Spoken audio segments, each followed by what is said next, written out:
in the heart of an unrecognizable frozen city, where all infrastructure has completely collapsed and every mode of transportation is at a standstill, an urgent report comes in. Earth has rapidly entered a new ice age. Braving the intense cold, a courageous correspondent struggles to deliver the news, his microphone freezing more with each passing second. He informs the world that global temperatures will continue to plummet with no end in sight. But he urges the public not to give up hope. Balling his fist, he projected confidence that the government had not forgotten about its citizens in these tough times. That as long as they stand together, the people of this strong nation will overcome this daunting crisis. Just as he was about to spiel more unity propaganda to quell the masses, a whole-ass frozen airplane made a crash landing in the middle of the city, plowing through the reporter and his whole crew. A man watched this final shot of the last news broadcast covered by the remaining TV station in the country. He watched it on a miserably frozen screen.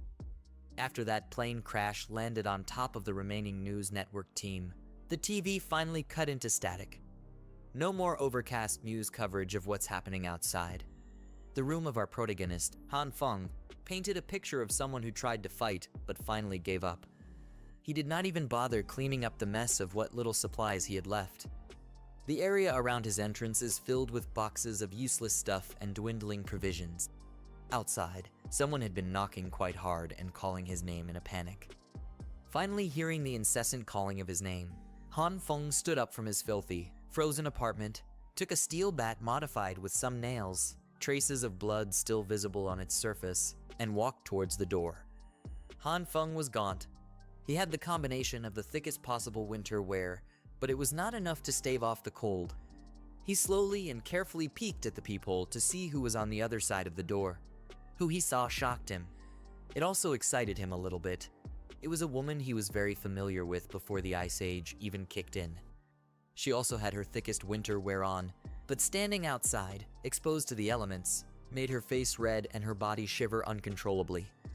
Han Feng opened the door with a slight flush on his face.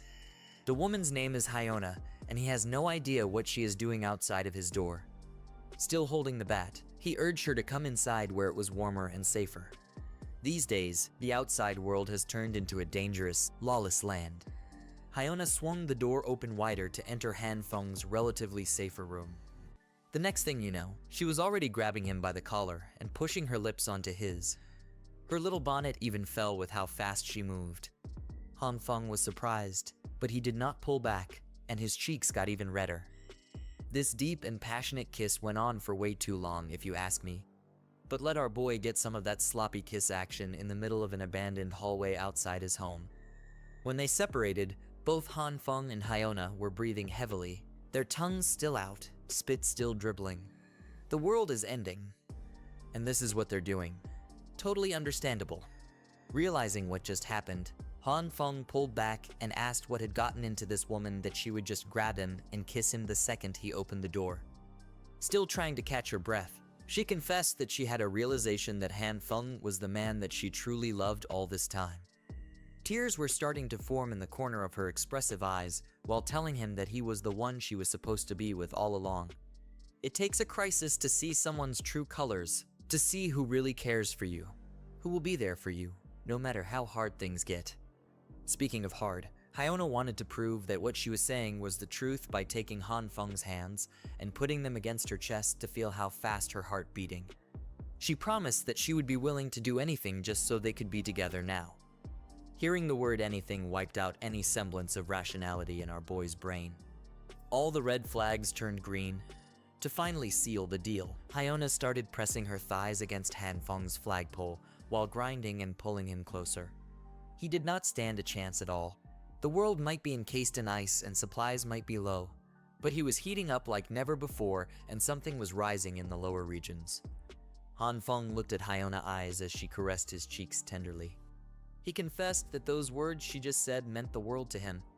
However, the door frame is not the right place for them to continue this. Hyona gently shushed him so he would not say another word. All she wants right now is for Han Feng to close his eyes and feel the moment.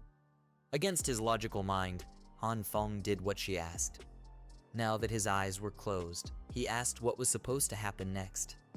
Well, that's when another guy comes in, gripping the door ominously. This mystery guy swung the frozen door wide open, locked onto Han Feng's head, and smashed a blunt weapon with killing intent. Poor Han Feng did not see it coming. His skull was crushed while his eyes were closed. It was a bloody and brutal mess. A cruel sneak attack splattered blood all over the apartment entrance. Hyona and the mystery man entered the apartment. She shivered and stuttered, seemingly shocked that her partner in crime would actually kill Han Feng. The man scoffed and told her to stop playing innocent, for she knew this was the only way this encounter could go. The world went to hell a long time ago. One less mouth to feed is not going to change anything. Enough about dwelling on the brutal attack. It's time to see what this Han Feng chump has been hoarding. If they play their cards right, they might even get enough supplies to survive until rescue comes. The messed up part was that Han Feng did not die immediately. He lay down on the freezing cold ground, trembling in agony, while all the blood that he was not really clear as to what happened. But he could not move. Maybe it has come. Perhaps he was finally dying. He can finally know what it feels like to lose his life. The last thing he saw was the mystery man and that evil witch, Hyona, flirting a few meters away from his limp body. He's been touching her in places he could only dream of as he promises to reward her for her best actress performance that made the whole operation possible. As Han Feng's eyes closed for good, the hatred he felt for that cold-hearted felt unbearably heavy. He swore that if there was a next life, he would never let himself be a lovesick puppy again. In the empty darkness that he was plunged into, Han Feng started seeing little droplets of light. It started from a little speck that started growing into something bigger and more substantial. As it got even brighter, Han Feng started questioning what the hell was happening. He subconsciously extended his arm. His skin was translucent, like it was an entirely different entity. The warm light attracted him after suffering through the endless cold of the real world. May this be the path to heaven, but the golden light suddenly changed its color to red. Now what kind of heaven has this crimson color? After being baited by the golden light and trying to reach out for it, Han Feng, or at least an abstract construct of his body, felt his limbs getting shredded like he was being put through a meat grinder. Nothing goes well for this man. It did not take too long for the crimson light to cover his entire body as he let out a miserable scream of agony. His translucent frame disintegrates piece by piece. The dark nothingness was filled with his scattered essence. And Han Feng was gone. Still feeling the pain of getting ground and deconstructed atom by atom, he woke up in a cold sweat, screaming for his life. The pain was way too real. He was seduced into closing his eyes, bonked in the head for being too horny, died a depressing death, woke up in an empty void, got tricked into being torn from an atomic level, and now he doesn't know where he is. He looked around, and the sun shone bright through his balcony. His soft and comfortable bed was nice and clean. The air felt fresh as it lifted his curtains up. Han Feng was far from the cruel world he had gotten used to. It took him 30 minutes to absorb the wild things that had happened to him over the past few hours. He spent those 30 minutes reveling in the perfect view of the residential area overlooking his apartment. Han Feng could not get over the fact that the sun was shining again. He missed its warmth and its light. He thought that he would never feel this type of comfort and warmth ever again. He just checked the date, and it seems to be that it's the morning of June 28th. As far as he could remember. The Ice Age apocalypse will start on July 15th. He was supposed to die after being ambushed, but he was somehow brought back in time half a month before the end of civilization. In other words, he has been reborn and given the ultimate second chance. Aside from the memories he retained from the previous timeline, there is something different this time. Something strange was happening inside his body, and it might have manifested in his hands. Ever since he woke up, there's been a red glow wrapped around his right hand the whole time. He tried wiping it off, waving it away. But nothing made it disappear. It doesn't hurt. It just feels warm. It did not seem to do anything else aside from the light, and he thought that he was just imagining things at first. Han Feng must have stayed so long pondering what was happening on his balcony that he started sneezing. As he wiped his nose of the mess, he noticed that the red glow in his right hand had mysteriously turned to a green one. Then something happened that made him panic. The hand that was wrapped around by the green glow started getting bigger, growing in length as if his bones, flesh, and skin were stretching out. Anyone will freak out if they see their hands doing that. Afraid and confused, Han Feng stormed into his room and slammed the balcony door shut as fast as he could. He managed to make it inside before anything more drastic happened. He was huffing and puffing for air, but the hand seemed to have turned back to normal. The green glow was still there, though lingering and seemingly inexhaustible. Han Feng looked at it helplessly. There were beams of light shooting out of his hand. How would modern science even justify or explain a mysterious phenomenon like this after the lengthening incident outside? Now it's shrinking very slowly. The green light seems to be an erratic thing. It shrinks and grows unpredictably, not like the stationary red one at all. But that's still a mystery, too. Sitting down on his couch, Han Feng suddenly felt a pang of unbearable exhaustion. He hasn't done much aside from running back inside, but he feels drained. This might be connected to the green light. Frustrated, he started swinging his arms all over the place, trying to get a semblance of a clue as to what this really was. Then it hit him. Isn't this just like those manhwa stories that he loves to read? He immediately sprinted to the kitchen and grabbed his sharpest knife. In those manhwas that he loves, the protagonist always starts their stories by being reborn. Just like them, maybe he will gain cheat-like powers. He wanted to test this out by grabbing the coolest thing he could imagine and posing with it. After a few minutes of waiting for something to happen, anything to change, Han Feng just scratched his head in shame as the sharp knife did not react with the light in his hand at all. He was so busy trying to find out if he had some fantastic cheat-like powers that he neglected his exhaustion and the rumbling of his stomach. He's just starving at this point. Unfortunately for him, the Han Feng of the past, who's clueless about the coming apocalypse, is a lazy bastard who does not even have a single piece of edible food in his fridge. This was getting bad. He had never felt so hungry before. If he does not eat something soon, he will most probably pass out at any second now. He turned his attention towards the living room, where a clear jar of soybean snacks was just sitting quietly. These roasted soybeans were just some leftover snacks he got before the apocalypse. It's not exactly a complete and filling meal, but it will have to do for now. It should tide the hunger before he hits up the supermarket later. He grabbed one of the roasted soybeans, unconsciously using his right hand, momentarily forgetting that it had the mysterious green light wrapped around it. Han Feng was too hungry to think of anything else, so he tossed the soybean right into his mouth, hoping to get some type of food into his system. As soon as the bean hit his tongue, a smoky explosion occurred right in his face. The fog it created almost covered his entire upper body. Much to his surprise, he was now munching on a beanstalk. It looked as though the roasted soybean had sprouted inside his mouth. He could feel the roots on his tongue, and the stalk itself extended outward. He pulled it out, and the plant left an earthy taste in his mouth. Out of all the bizarre events he's been going through lately, this might be near the top. He was just about to snack on some roasted soybeans, and now this happens. Moreover, he does not feel tired anymore. It seems like that explosion on his face erased the hungry sensation he was feeling. Looking down at his right hand, the green light has vanished too. Maybe all of this has something to do with what happened to the soybean. He plucked one of the pods in the stalk and examined it carefully. Opening the luscious green pod, he confirmed that it was just an ordinary fresh bean sprout. Maybe this is the power that he was daydreaming about. No matter what, this is undoubtedly an incredible discovery that should be studied more.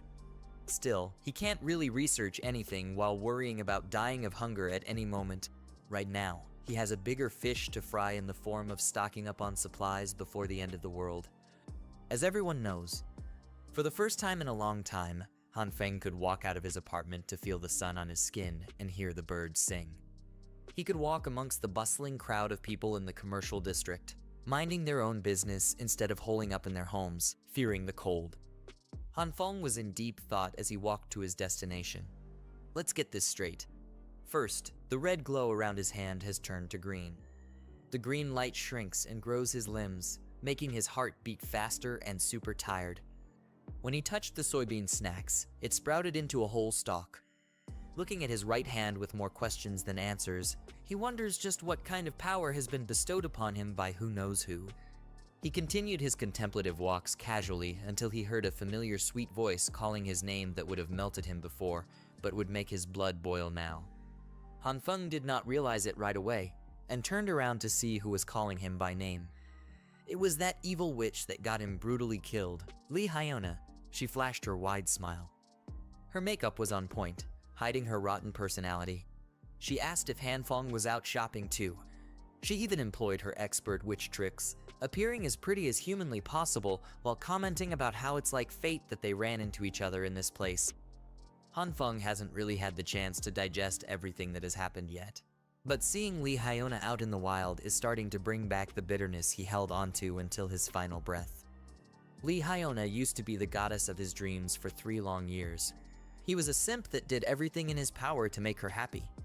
He did all that, knowing full well that he was nothing but just another fallback guy in the friend zone. No, he wasn't even in the friend zone. He was just a piggy bank. For all those years of devoting himself and his wallet to the wrong girl, he never would have thought that she would be the one that would get him killed. Before he could go out of control, Hanfeng pinched himself to stay grounded and calm. It took every bit of his willpower to do so. Thinking rationally now is not the time to take his revenge. Not yet, at least. First, he needs to take care of the supply problem, unless he wants to be miserable and hungry in the Ice Age again.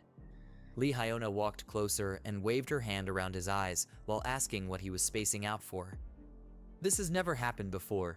It used to be that just hearing her voice would make the poor sap swoon. Hanfeng swallowed his hatred for the witch and faked a smile as he apologized for being speechless and for how especially beautiful she looked today. She was just so radiant that he got a bit lost in the moment. Now that's more like it.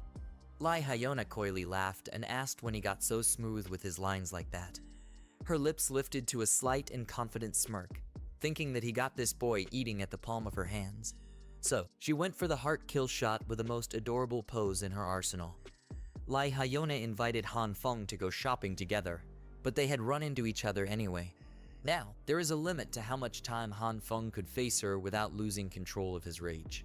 So, he just walked on and apologized that they wouldn't be doing any shopping together today. Lee Hyona was stunned. This was not how it was supposed to go down. She was supposed to get some free stuff from a pathetic simp. While walking in the other direction, Hanfeng couldn't help but praise the girl's technique. But he won't fall for it. He won't be used as a personal ATM again. He's not that foolish anymore. So, he went straight to the spot where he could get everything he needed. Waldemar Shopping Plaza. This Waldemar in a city is the most extensive and most well-stocked supermarket in the eastern region. It's like Walmart, but that brand's copyrighted. Of course, when the Ice Age hits, this place will be cleaned out overnight. Back in the previous timeline, nobody ever found out just who did it and how. Hanfeng had already started his shopping spree and filled up one cart with goods. He needs to stock up as much as possible before society crumbles under the sheer cold. He consulted some internet forums about some generic apocalypse survival guide, and it was surprisingly helpful. Scrolling through, he listed down the things he'd need, like food, winter clothes, medicine, daily necessities, fuel, tools, transportation, and even weapons. There's a lot to prepare. But he was so pumped to get some supplies that he forgot to take the more significant problem at hand. His personal wallet's current balance was a measly 15,000 yuan, equivalent to a little more than 2,000 ist. How was he supposed to secure a safe and comfortable life in the icy apocalypse with only this much?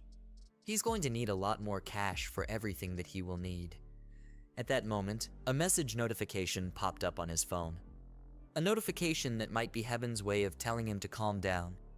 The message came from an organization called Money Jar Loans, congratulating him on his approved eligibility to take out a loan up to 168,000 yuan, or a little more than 23,000 USA. A light bulb dinged inside his mind. There was no need to panic when it came to funds. How could he forget that the convenience of technology had brought him an infinite money glitch? There are dozens of money-lending apps that require minimal requirements to get a loan approved for those who are desperate for cash. They're incredibly predatory, but burying himself in debt doesn't matter, as he won't have to pay them back after the apocalypse goes into full swing. Out in the commercial district, some lady was angrily kicking an empty soda can on the curb. She's obviously upset about something. It turned out to be Lee Hyona. She looks like she is not in the best mood at all. Her eyes were full of toxic vitriol as today. One of her many simps dared to refuse to take her shopping when she got all dolled up to get spoiled. She was seriously pissed off that Han Feng would just take off like that without letting her deplete his bank account like a worthless leech. She started insulting the guy in her mind for being a pathetic loser who doesn't even own a car. Lee Hyona vowed never to be nice to that simp again. Her angry walk was interrupted by some loud honking coming from the car coming up on the road. Curious, she turned around to see what's up. It looked like a brand new truck straight out of the dealership. It was still shiny and premium looking. Han Feng was lowering the windows in the driver's seat. He just pulled up to greet Hyona as he just happened to pass her by while she was doing a walk of shame along the commercial district. Seeing the new wheels, Hyona's vow to never be nice to Han Feng again has seemingly melted out of her mind. All she saw were brand new leather seats and the smell of cash. Han Feng hopped off. When asked if the car was his, he answered affirmatively, adding that he just got it earlier. She came up to the witch and made up some story about how his dad has been killing it in the United States, business-wise, so he got some cash to blow. He even added that he just got out of the airport after dropping off his old man. Lee Hyona's face lit up. The only thing that could make that happen would be the possibility of striking it rich. So, she took a deep breath and put her game face on for Han Feng. This is the second time that she's doing this today. She looked to the ground and started trembling lightly. Knowing that Han Feng took his wealthy father to the airport today, she began apologizing for asking him to go shopping without knowing that he'd have a busy schedule. Then the waterworks came down. She started summoning those tears at the perfect time while meekly telling Han Feng that he was so cold to her earlier. She thought he was ditching a good friend. Han Feng smiled with satisfaction. This academy-worthy acting would have worked wonders with the previous him, but things are different now. He could see through it all. This silly girl was a pro. He did not hesitate to hold her by the waist, pulling her closer. His other hand took hold of her chin, and they looked each other in the eye. Lee Hyona was taken aback by the fact that one of her simps was so confidently forward. Han Feng put on an acting masterclass himself, promising to never ditch her as she's way too important for him to do such a cruel thing. For a split second, there was an imperceptible twisted smile on her face, but she quickly wiped it off. Continuing with her sincere, sweet girl act, she brought out the big guns. Lee Hyona admitted that Han Feng's pretty special in her life too. She even invited him to have lunch and watch a movie today so she could get to know him better. Just as she was about to ask for his answer, Han Feng was already gone like the wind. It was the perfect, unnoticeable escape. Hyona was speechless. Her heartfelt confession was actually directed towards nothing but air. Han Feng was already tinkering with the piles of boxes in the back of his truck. He was playfully complaining about how he still has to carry so many things and how busy his schedule is. Clearly infuriated that her attack did not land, Lee Hyona tried her best to keep her sweet girl composure as she asked why he bought so much stuff. He replied that this much is nothing special. He just grabbed some things he likes. To torment the witch even further, Han Feng lied through his teeth and enthusiastically told her that he got a present for the lady too. Not wanting to overplay her hand, Lee Hyona waved goodbye as she walked in the direction of her home. She smiled and said that she was looking forward to that gift. As soon as she turned her back towards Han Feng, her supposed biggest simp, a sly smile appeared on her lips, proud of how she dealt with her piggy bank. On the other hand, Han Feng was just having fun messing with the witch. Knowing this woman, he knew that he couldn't let her find out about his little stockpile of supplies. All this stuff will be his ticket to surviving the apocalypse after all. Lee Hyona will just have to wait for her turn. Once the world ends, Han Feng will make sure that she gets what's coming to her. That mystery guy who bashed him on the head too. His anxiety about the incoming inevitable collapse of society is starting to melt. Han Feng is actually starting to look forward to what's coming now. The next day came, June 29th. Again, July 15th will be D-Day. It will be the beginning of the end. First comes the heavy snow, then the temperature will drastically plummet down to -20 degrees Celsius at an alarming rate. Over the next month after that, temperatures will continue to gradually drop day by day, reaching lows of up to -70 degrees Celsius. At that point, the world would be encased in ice and snow completely, making it almost impossible to go outside. The first thing that Han Feng secured was his bountiful food supplies. Aside from the sheer volume of stock, he also needs everything packed and sealed securely. He can't let the neighbors sense that something's going on. They can't suspect that he's hoarding copious amounts of food. This was tiring work. Some of the sensitive supplies had to be moved at night when no one was around. Han Feng doesn't trust anyone enough to help, so he has to do it on his own. Once the apocalyptic ice age starts, the power grid will be extremely unstable. That's where his newest purchase shines. A heavy-duty generator plus enough fuel to keep it running for a whole year at the very least. With power secured, he now has to consider the fatal consequence of the building's heating system stopping. He had to call in some specialized contractors to modify his home for independent heating. Han Feng also ordered some reinforced doors and windows while he was at it. He needed a dedicated room to store all the supplies that he had hoarded, so he used an empty bedroom for all the essentials. By the time he finished preparing everything listed in his little notebook of survival, it was already July 14th. Just one more day before the temperature plummets and everything descends to chaos. Next up on his list is the main event that he's been postponing out of uncertainty all this time. It is time to buckle down and actually study his mysterious ability. Han Feng made a home-cooked meal for dinner while pondering his survival in coming Ice Age apocalypse. When things get hard, relying solely on the supplies he has accumulated won't be enough. But he has a possible answer to this problem. His power to manipulate plants in some mystical way might be his only hope for a sustainable future. The meal he cooked featured soybeans as its main ingredient. That's right, the same beans he conjured from a single roasted snack using his ability. He racked his brain and tried so many gestures and possible triggers, but the lights hadn't come out yet. The activation is so random that finding the right trigger is nearly impossible. For now, it is time for a risky taste test. He needs to make sure the food conjured by his abilities is edible. Who knew that trying some beans would be so nerve-wracking?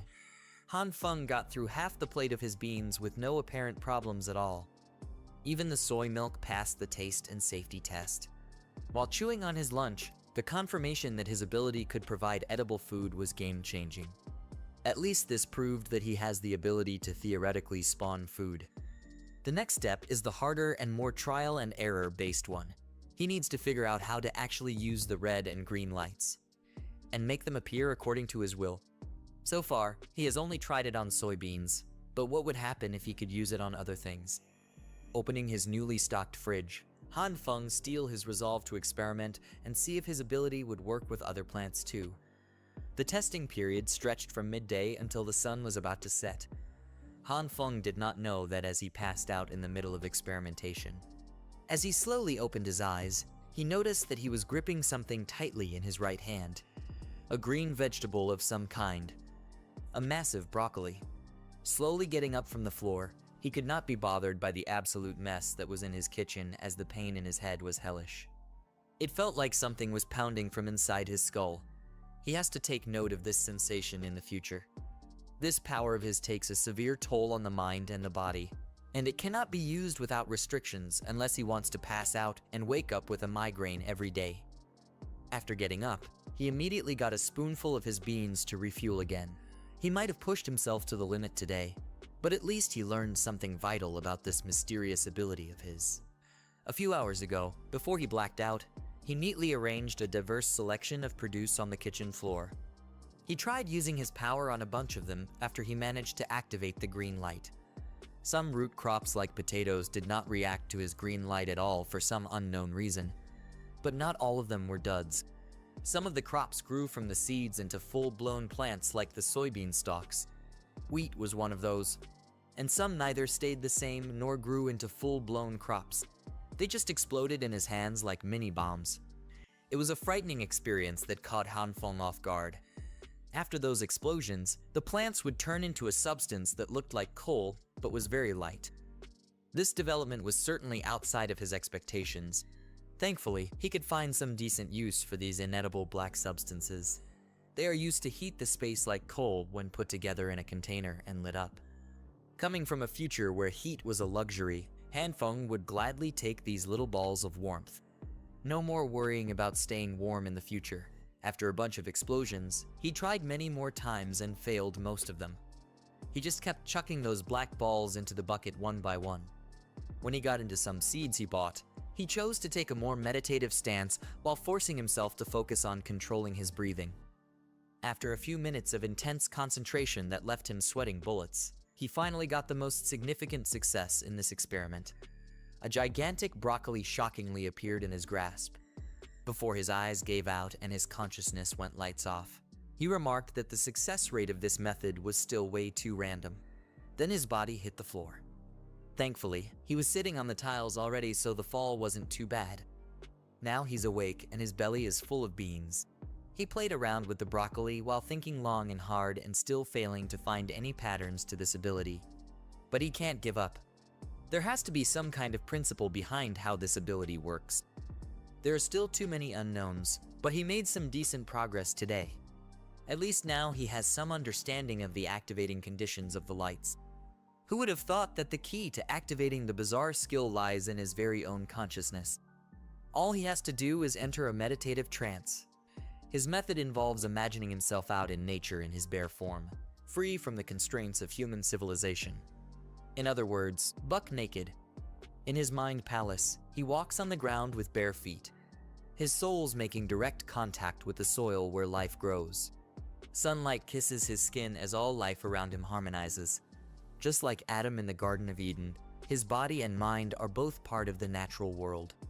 A peaceful resonance of all that has life.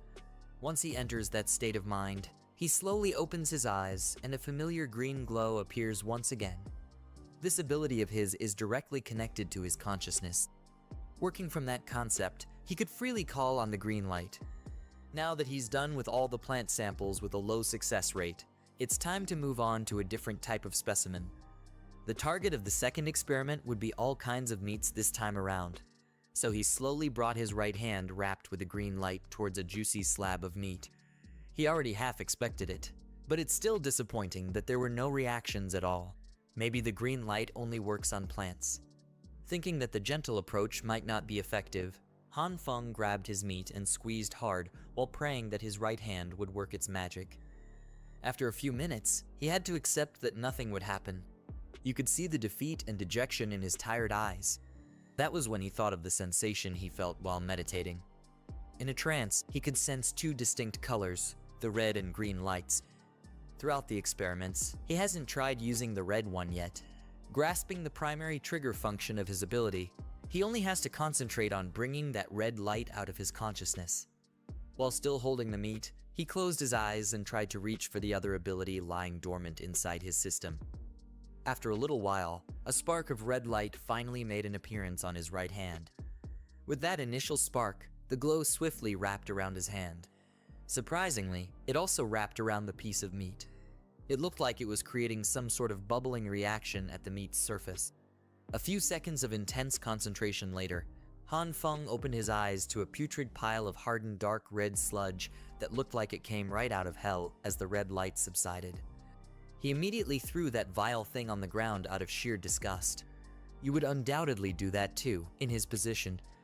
Realizing that this disfigured sludge might provide some valuable insights, Han Feng crouched on the ground to observe it. He poked the thing, and it was a little squishy. So, this is how meats would react to the red light.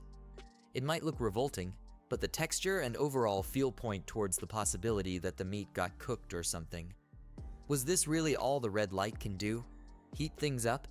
Stoves and pans could do the same thing, and they could produce more appetizing meals than whatever the hell this is. Han Feng refuses to believe that's all there is to it. Upon using his consciousness to trigger his abilities a fair bit amount, he could understand his capabilities on a deeper level. If he were to describe the red light sensation, it would be like a disintegration process. His next meat experiment looked a lot better than the first one. But if that's the case, understanding the underlying concepts of these two lights might be easier than he initially thought. He grabbed a bunch of soybeans from his bean pile and gripped them hard in his right hand. In his left hand was the red light and the cooked up meat. If the green light represents the evolution of matter, then the red light is the opposite, which would be disintegration.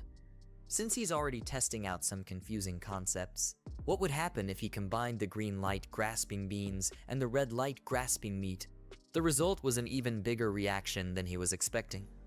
The combination produced a bright, blinding light between his hands. When the lights died down, it was revealed that his meat got a lot bigger as a result. The meat had been supersized, but where did the soybeans in his right hand go? Could it be that the two subjects merged together, producing this giant slab? Hanfeng meticulously inspected the big meat.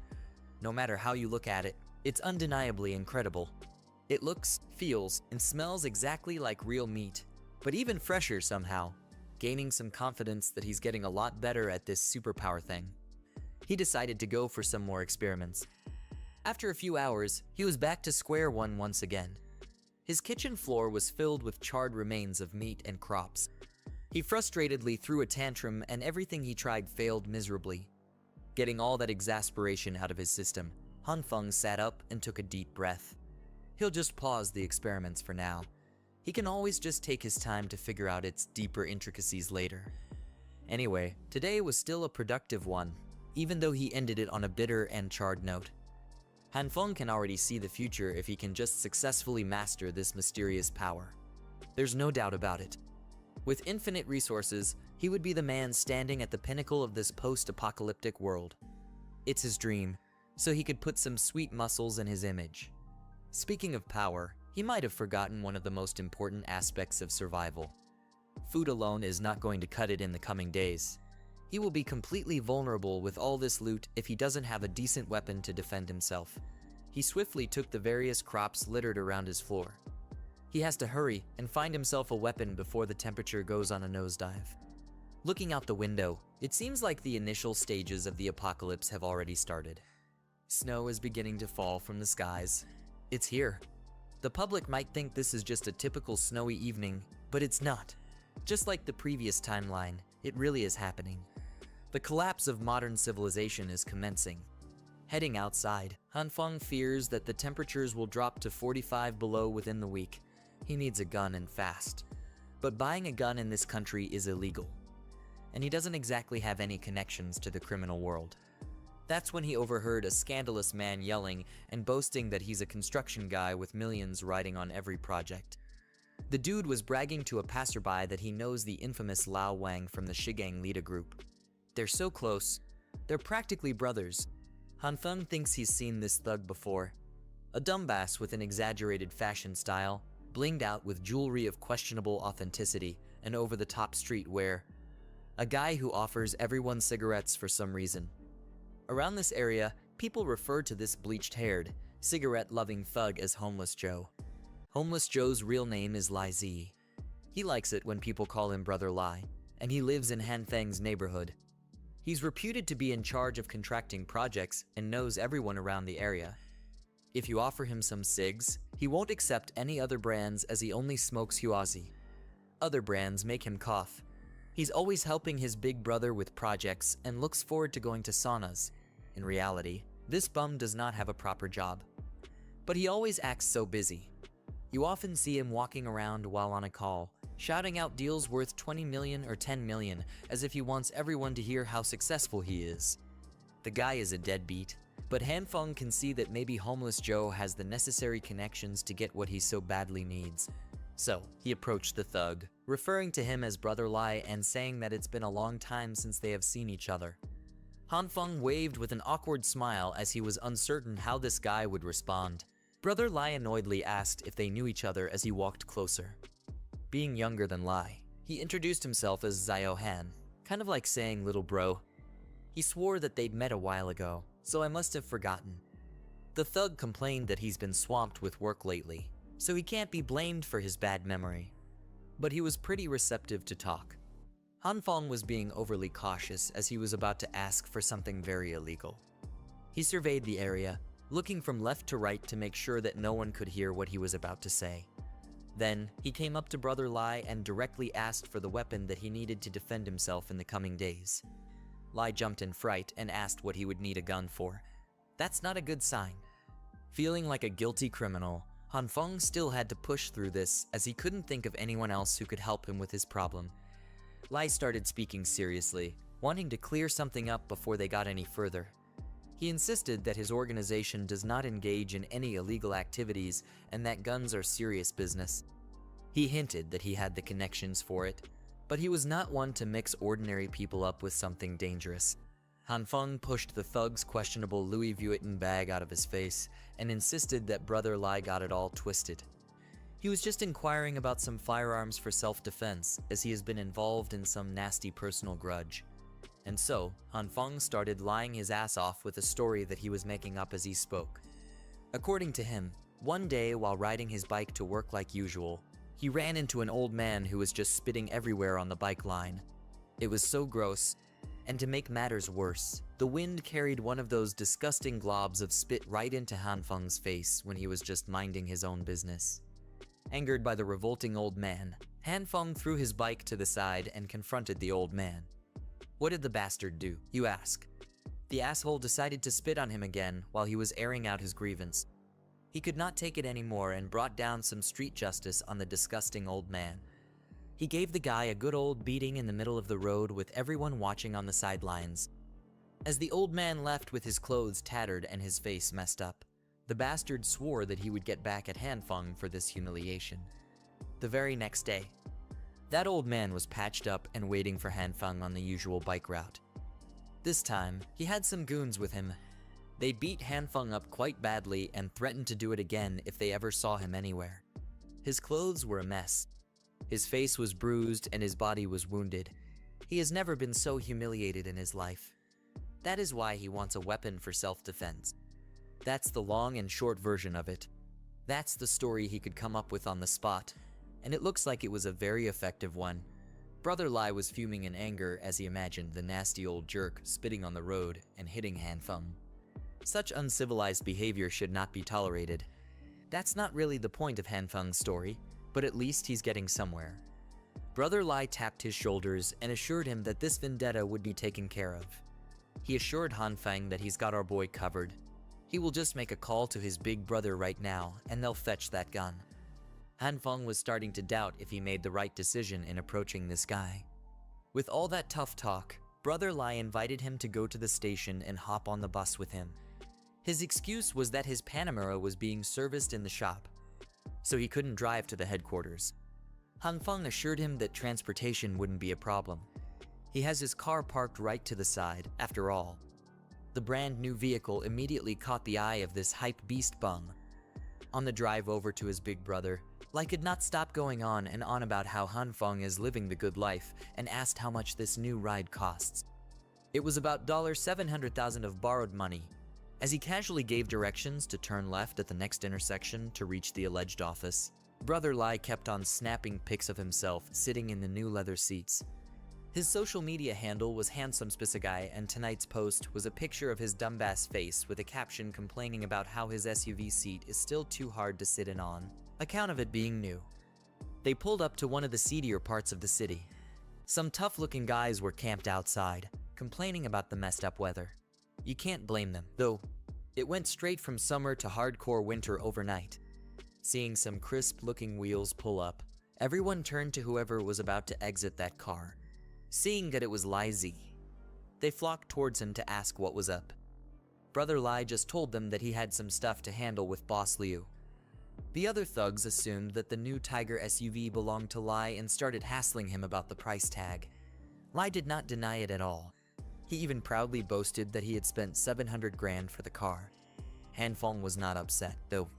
Bragging that you own the car so confidently while the actual owner is standing nearby is kind of a goated, shameless move. As soon as they entered the establishment, the one known as Boss Liu, a hardcore gangster-looking man, came out upset that Big Mouth Lai would disturb him so late in the evening. Brother Lai visibly turned a lot more reserved in front of the boss, even offering his cigs politely. The big guy does not have time for any of that filler nonsense, though. He's a busy man. Brother Lai introduced their little brother, Han Feng, as a buyer of something special, a gun. Boss Liu wanted to confirm if he heard that correctly. As soon as the big boss looked him over, Han Feng froze up in fear. He wasn't sure what would happen if he made the wrong move or said the wrong thing. Boss Liu just stared at him silently, cigarette in mouth, seemingly scrutinizing him from head to toe. Then the big guy cracked a smile. He was quite disappointed that Han Feng only needed a lousy gun when he was expecting something more interesting. He gestured towards one of his henchmen, Cheng Rumman 11. The henchman already knew what to do and rummaged through his jacket pocket. He tossed a pistol on the table, and Boss Liu quoted a price, 6,000 for the handgun. Easy to conceal and reliable. Han Feng humbly rejected it as he was thinking more along the lines of something a little longer and bigger. He was not looking for some low-caliber pea shooter. He wanted something that requires a scope to fire.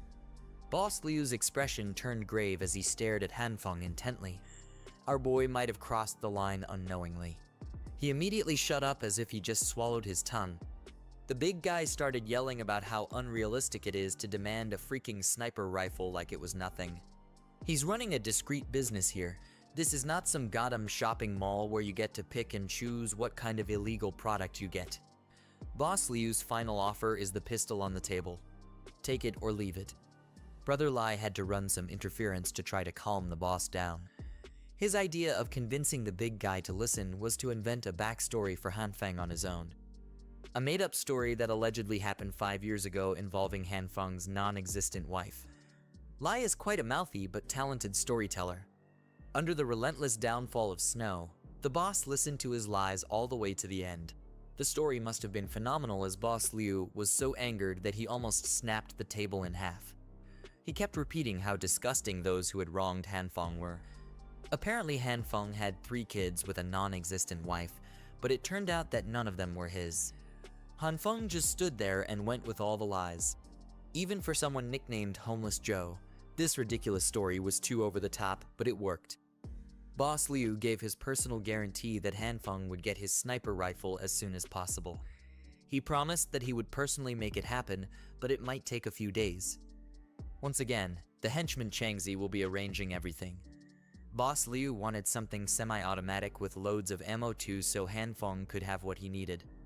It's unexpected, but Brother Lai definitely came in clutch. The big guy also handed Han Feng the handgun. He wanted to give it for free. A gift from one man to another. Han Feng was speechless. The made-up story was so good that the boss had formed some kind of one-sided bond with him. Now that it was taken care of, the big guy got back on his phone to take care of his other, more pressing businesses. Before leaving, Han Feng wanted to return the favor a little bit. He stated that a buddy of his who works for the government had told him that due to the abnormal weather, purchase limits for supplies will be implemented soon, so it's best to stock up before that happens. Seeing the serious look in the young man's eyes as if he actually knew what he was talking about, Boss Liu could not help but take the tip seriously too. He nodded in understanding and remarked that he got it. And so, Brother Lai and Han Feng exited the center of the city's underbelly with one firearm secured. On the way back, Lai could not stop bragging about how he handled business like a boss, and it went beautifully. Now that his big brother, the big boss, is in a good mood, they could even ask that guy for a cannon and he'd say yes. Han Feng wanted to thank the thug by buying him some cigarettes. Brother Lai tried to be humble and insisted that he did what he did just to help him, but he would gladly take about 7 to 8 cartons of his beloved Huazi cigs. He even promised to take Han Feng to a sauna once he got paid for his so-called project. Our boy was already thinking about his next logical move. Supplies are secured and the weapon is obtained. He should be set for the early days of the apocalypse at the very least. He can focus on studying his abilities. Fully solving the food problem would make his long-term survival chances skyrocket. He was so absorbed in his own world while walking that he didn't notice an icy part on the ground and slipped. Han Feng was so concerned with survival that he failed to follow one of the ironclad rules in the upcoming Ice Age. Do not get injured. He fell quite badly. His leg must have absorbed the impact of the slip and had been damaged severely. Brother Lai didn't know what to do as he ran towards his new pal's side. This is bad. From the sharp pain he was feeling and the awkward landing, there was a very real possibility that his leg was broken. He shakily took his car keys out, handed them over to Brother Lai and requested to be taken to the nearest hospital as soon as possible. Lai just scratched the back of his head and admitted that he actually doesn't have a driver's license, insisting that he can't drive without one. But it's safe to say that this bum just can't drive. Period. At least he didn't leave Hanfeng on the floor to writhe in the pain of a broken leg. He offered his shoulders to lift Hanfeng up, but he struggled hard to do so. Both of them wouldn't make it to the hospital alive at this rate, so Hanfeng just called a taxi that he had to pay for since Lai is a broke bastard. Even the hospital, an essential establishment, was starting to freeze over under the intensifying blizzard. In the nurse's office, someone named Jian was left to take care of the night shift on this whiteout night. The snow was getting heavier and the roads were starting to get buried deep. Head nurse Jian had only just started her night shift, but calls coming from the hall were already flooding in as the emergency section was severely short-staffed. The pretty nurse had no other choice but to step up. Upon getting an X-ray in the hospital, it was confirmed that he had really broken his leg. The doctor explained that there was a stable fracture on his right tibia.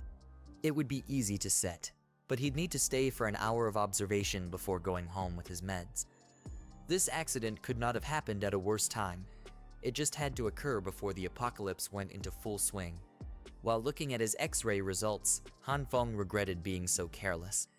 Brother Lai accompanied him for most of the process, but the dude had to leave as he apparently had a few deals to handle. He's a real one though, and he even left his number in case Hanfeng needed anything else. Now that he was alone in the hospital lobby, Hanfeng sighed heavily. He wondered how he could make such a stupid mistake at such a crucial time. Looking at the chaos around him was stressful. The hospital quickly overflowed with patients, victims of accidents caused by the sudden blizzard and quickly plummeting temperatures. Emergency beds lined the hallways as a grim testament to the worsening conditions outside. As for him personally, he just wanted to get his meds and leave this place as fast as possible before the roads closed for good. Thankfully, his idle time would not be boring as a goddess had just walked right in front of him. Head nurse Jian had come to bolster the understaffed emergency room. The first bed she checked had a patient with heavy wounds. Next on her rotation was bed 5, where a patient's wounds had just been cleaned. Thankfully, the vitals were stable. Bed 5 just needed another dose of glucose in 10 minutes. She advised the attending nurse that if the patient's heart rate dropped below 80, epinephrine must be administered immediately. Throughout the rounds of the head nurse, Hanfeng could not take his eyes off her. She was just amazing. Being a head nurse at such a young age, she must be a generational talent. On top of that, he saw how she dealt with all kinds of patients. She was kind and incredibly skilled. She looked like a radiant being in the middle of a hopeless place. Moreover, she was incredibly beautiful. She was working the hectic night shift, but her smile never faltered. She was basically an angel. He was so enamored that his eyes accidentally traveled to some ungentlemanly areas. Hanfeng immediately averted his gaze out of respect. But head nurse Jian was just way too unaware of her surroundings. A real airhead. Suddenly, the old man sitting beside him started calling the attention of the pretty head nurse. She was not really required to tend to the patients outside of her rounds, but she still took the call with a smile. Head nurse Jian politely apologized to the old man and asked if she could come back a bit later to help, as she still needed to provide urgent care to some patients to cover for the staff shortage. The old man complained that his back hurt too much. He explained that the back pain had been worsening lately and wanted the head nurse to take a look to see what was causing it. In reality, this bastard was just a dirty perv trying to film below her skirt. Not noticing what was really happening, Jian just smiled and apologized once again, saying that for such back problems, they might need to schedule an X-ray just to be sure. The old perv started getting pushy, urging her to just take a quick look as he pointed to where it hurt. The bastard even got up from his seat to touch the angelic nurse inappropriately. Being the airhead that she usually was, Jian just laughed as she was naturally ticklish. For back problems, it's really advisable to wait for the resident physician's exam. The perv started pushing it, his hand crawling even lower from her waist. This disgusting act would have continued longer if something or someone had not made it stop. A freaking flying crutch forcefully smashed against the old perv, giving him some real back pain and knocking the phone away from his hands. Ever the kind-hearted healthcare worker, Jian wanted to check if the old man was. Thankfully, Hanfeng came to her rescue, humbly apologizing for his crutch flying to the side, as this was the first time he was using one. He bent over and went straight for the old perv's phone while blatantly questioning if it was broken or not. Just as he was about to touch it, the perv started sweating nervously and screaming at him to stay away from the phone. Han Feng did not listen. He walked all the way to the side of the room, got his bandage all messed up, and wouldn't let this freaking lecher get away with doing something so disgusting. As soon as he opened the phone, his suspicions were proven right. He looked at the creep directly in the eyes. If looks could kill, the geezer would have died by now. The proof was already there on the home screen. This perv had some nerve filming up a hard-working nurse's skirt and even assaulting her. There's no good reason why Han Feng shouldn't call security and have them escort the bastard to a jail cell where criminals love putting pervs in their place. Han Feng would be keeping the phone, and the next time he saw this old creep again, he threatened to ruin his miserable and revolting life. The old bastard knew he had no other choice but to flee and never show himself near this place again, and it infuriated him. The first chance he got up from that hospital floor and bolted out of the door like his life depended on it. Meanwhile, head nurse Jaeon was just confused as to how someone complaining about severe back pain could run so fast. Han Feng was shocked to see a first-hand display of the most comically naive person he had ever met. He decided to show her what the old fart was doing with the phone, filming up her skirt. Based on her reaction, she really did not notice anything wrong going on. Han Feng handed her the phone with the video footage, so she could decide whether to wipe it or call the cops on the owner. He also reminded her to be more careful, so people like that perv wouldn't take advantage of her kindness. She smiled with the brightness of 1,000 stars, and then asked if Han Feng's leg was supposed to be injured. The adrenaline from catching that old perv in the act must have numbed the pain from his broken leg. But now that it was dealt with, the pain came rushing back in, and he screamed in agony. Thankfully, head nurse Jaeon was an expert when it came to mending these types of injuries, and quickly set the casting back in place. She looked at him and asked if it still hurt. Han Feng thanked her for dealing with his broken leg, and now it didn't hurt at all. At that moment, it was as if only the two of them existed in the crowded room. Jaeon returned the gratitude as she promised to never let such bad guys get away with messing with her anymore. She would punch them really well from now on. Han Feng just wanted her to be more aware of her surroundings. Seeing as she was letting his broken leg and feet touch her front pillows, it seemed like she had not learned anything at all. She was still as clueless and unaware as ever. While Han Feng's head was in the clouds, another nurse called for Jaeon as her help was needed on the emergency beds. Before going back to her rounds, the angelic head nurse reminded him not to forget to come back in a week to get his leg checked again. Han Feng promised that he would, but making any plans a week from now was unrealistic. He just smiled helplessly, for only he knew what was really going on in the world. He took the crutch that he smashed against the old perv and limped his way out of the hospital. Han Feng just accepted the fact that he wouldn't be able to see her ever again. The next day came, and the blizzard had not stopped. It had gotten even stronger instead. It had essentially frozen all infrastructure and services, making just going outside a dangerous challenge. On the morning news, emergency weather reports kept coming in about how, within the next 24 hours, all regions of the country would be experiencing heavy snowfall and a sharp drop in temperatures. Bizarre reports from overseas correspondents showed that temperatures were plummeting in every corner of the world. Dubai, Egypt, the Amazon basin, and places that should not be experiencing this type of phenomenon were seeing their landmasses buried in thick blankets of snow. The nation's experts, along with specialists from 46 other countries, were rushing to the United Nations to discuss the cause of the anomalous weather. Every network kept echoing that the experts said this severe cold snap wouldn't last too long. They always ended their news reports with a public service announcement to pay attention to disaster warnings and follow arrangements made by the local government. They kept reminding citizens to remain calm, avoid spreading or believing in unfounded rumors, and refrain from hoarding supplies and panic buying, as the disaster would soon pass. Warm, cozy, and sipping wine inside his decked-out home, Han Feng clicked his tongue. The government and media just kept lying through their teeth, feeding the public BS to maintain order. If he hadn't died and come back to life already, he might even believe them. But this time was different. He was well prepared for everything that was about to come. Supplies were fully stocked. The house was reinforced, and the heating system was working flawlessly. He He had been so well prepared that there was nothing to worry about for the immediate future. His phone started buzzing incessantly with messages from the Happy Housing Complex residents group chat, discussing the weird weather and how the snow was already making the roads unusable. Everyone was clearly clueless about what was happening, but not the member nicknamed Mysterious Person. Whoever this was demanded everyone's attention to inform them that the snowstorm wasn't caused by normal weather patterns, but by something within the Earth itself. Mysterious Person proclaimed that everyone should heed his words as the Ice Age apocalypse was about to begin. No one was more shocked after reading those messages than Han Feng.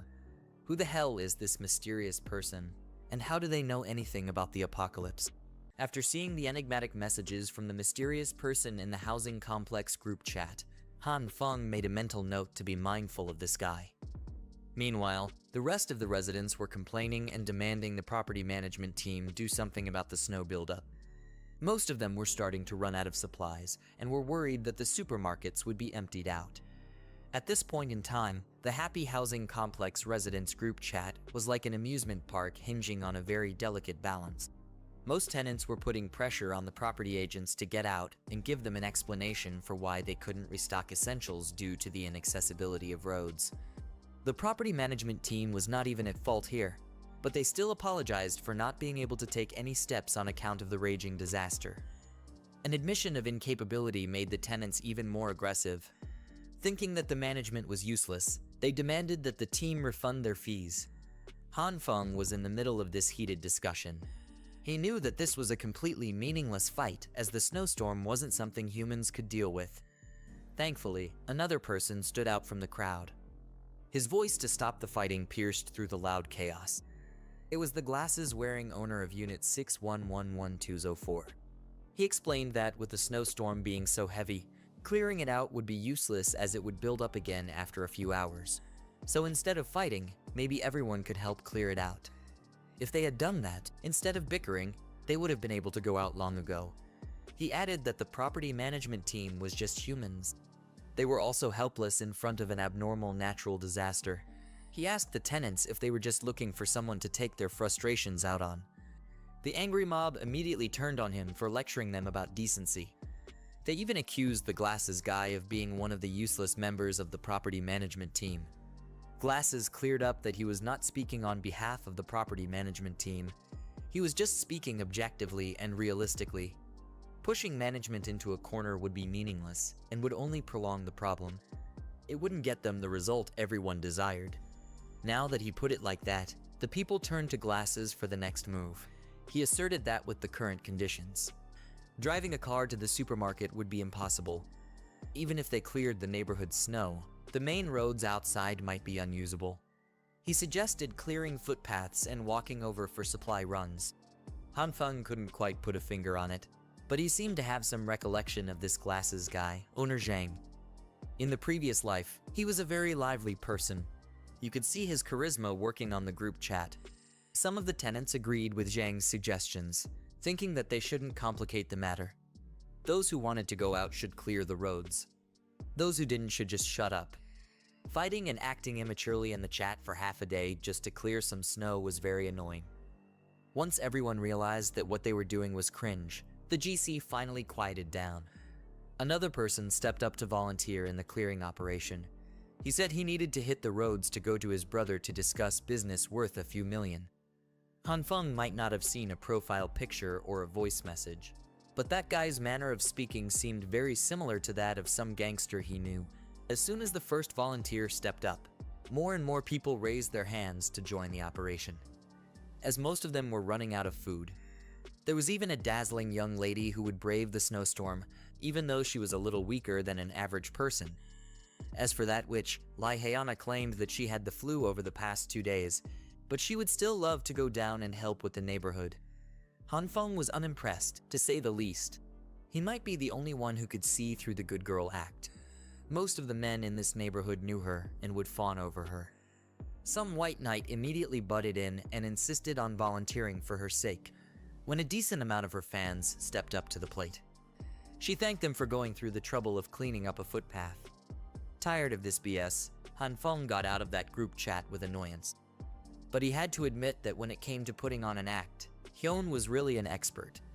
With just a few taps of a button, she could manipulate multiple men to do her bidding. As for Hanfeng, Lee Hyuna was using a little more personal touch. She had been bugging him to chat. Ultimately, she just wanted him to get her some food from the supermarket if he was going. She really was a master of her craft. Her innocent request was accompanied by a cute photo in her bed. She even had her feet in the frame for all the freaks out there. Hanfeng was actually very impressed with the commitment. In these catastrophic weather conditions, the witch was still wearing so little to try and seduce him. She could really turn a lot of men into errand boys with that. Now was the fun part. Hanfeng could reply to her advances however he wanted. Well, whatever he sent back must have been some awful crap, as Lee Hyuna tossed her phone and stepped on it hard in anger and annoyance as soon as she saw it. Today would make it the third official day since the snowfall started. The temperature had reached -20. This could be regarded as the early stage of the apocalypse, a time when most buildings of decent quality still had central heating systems running.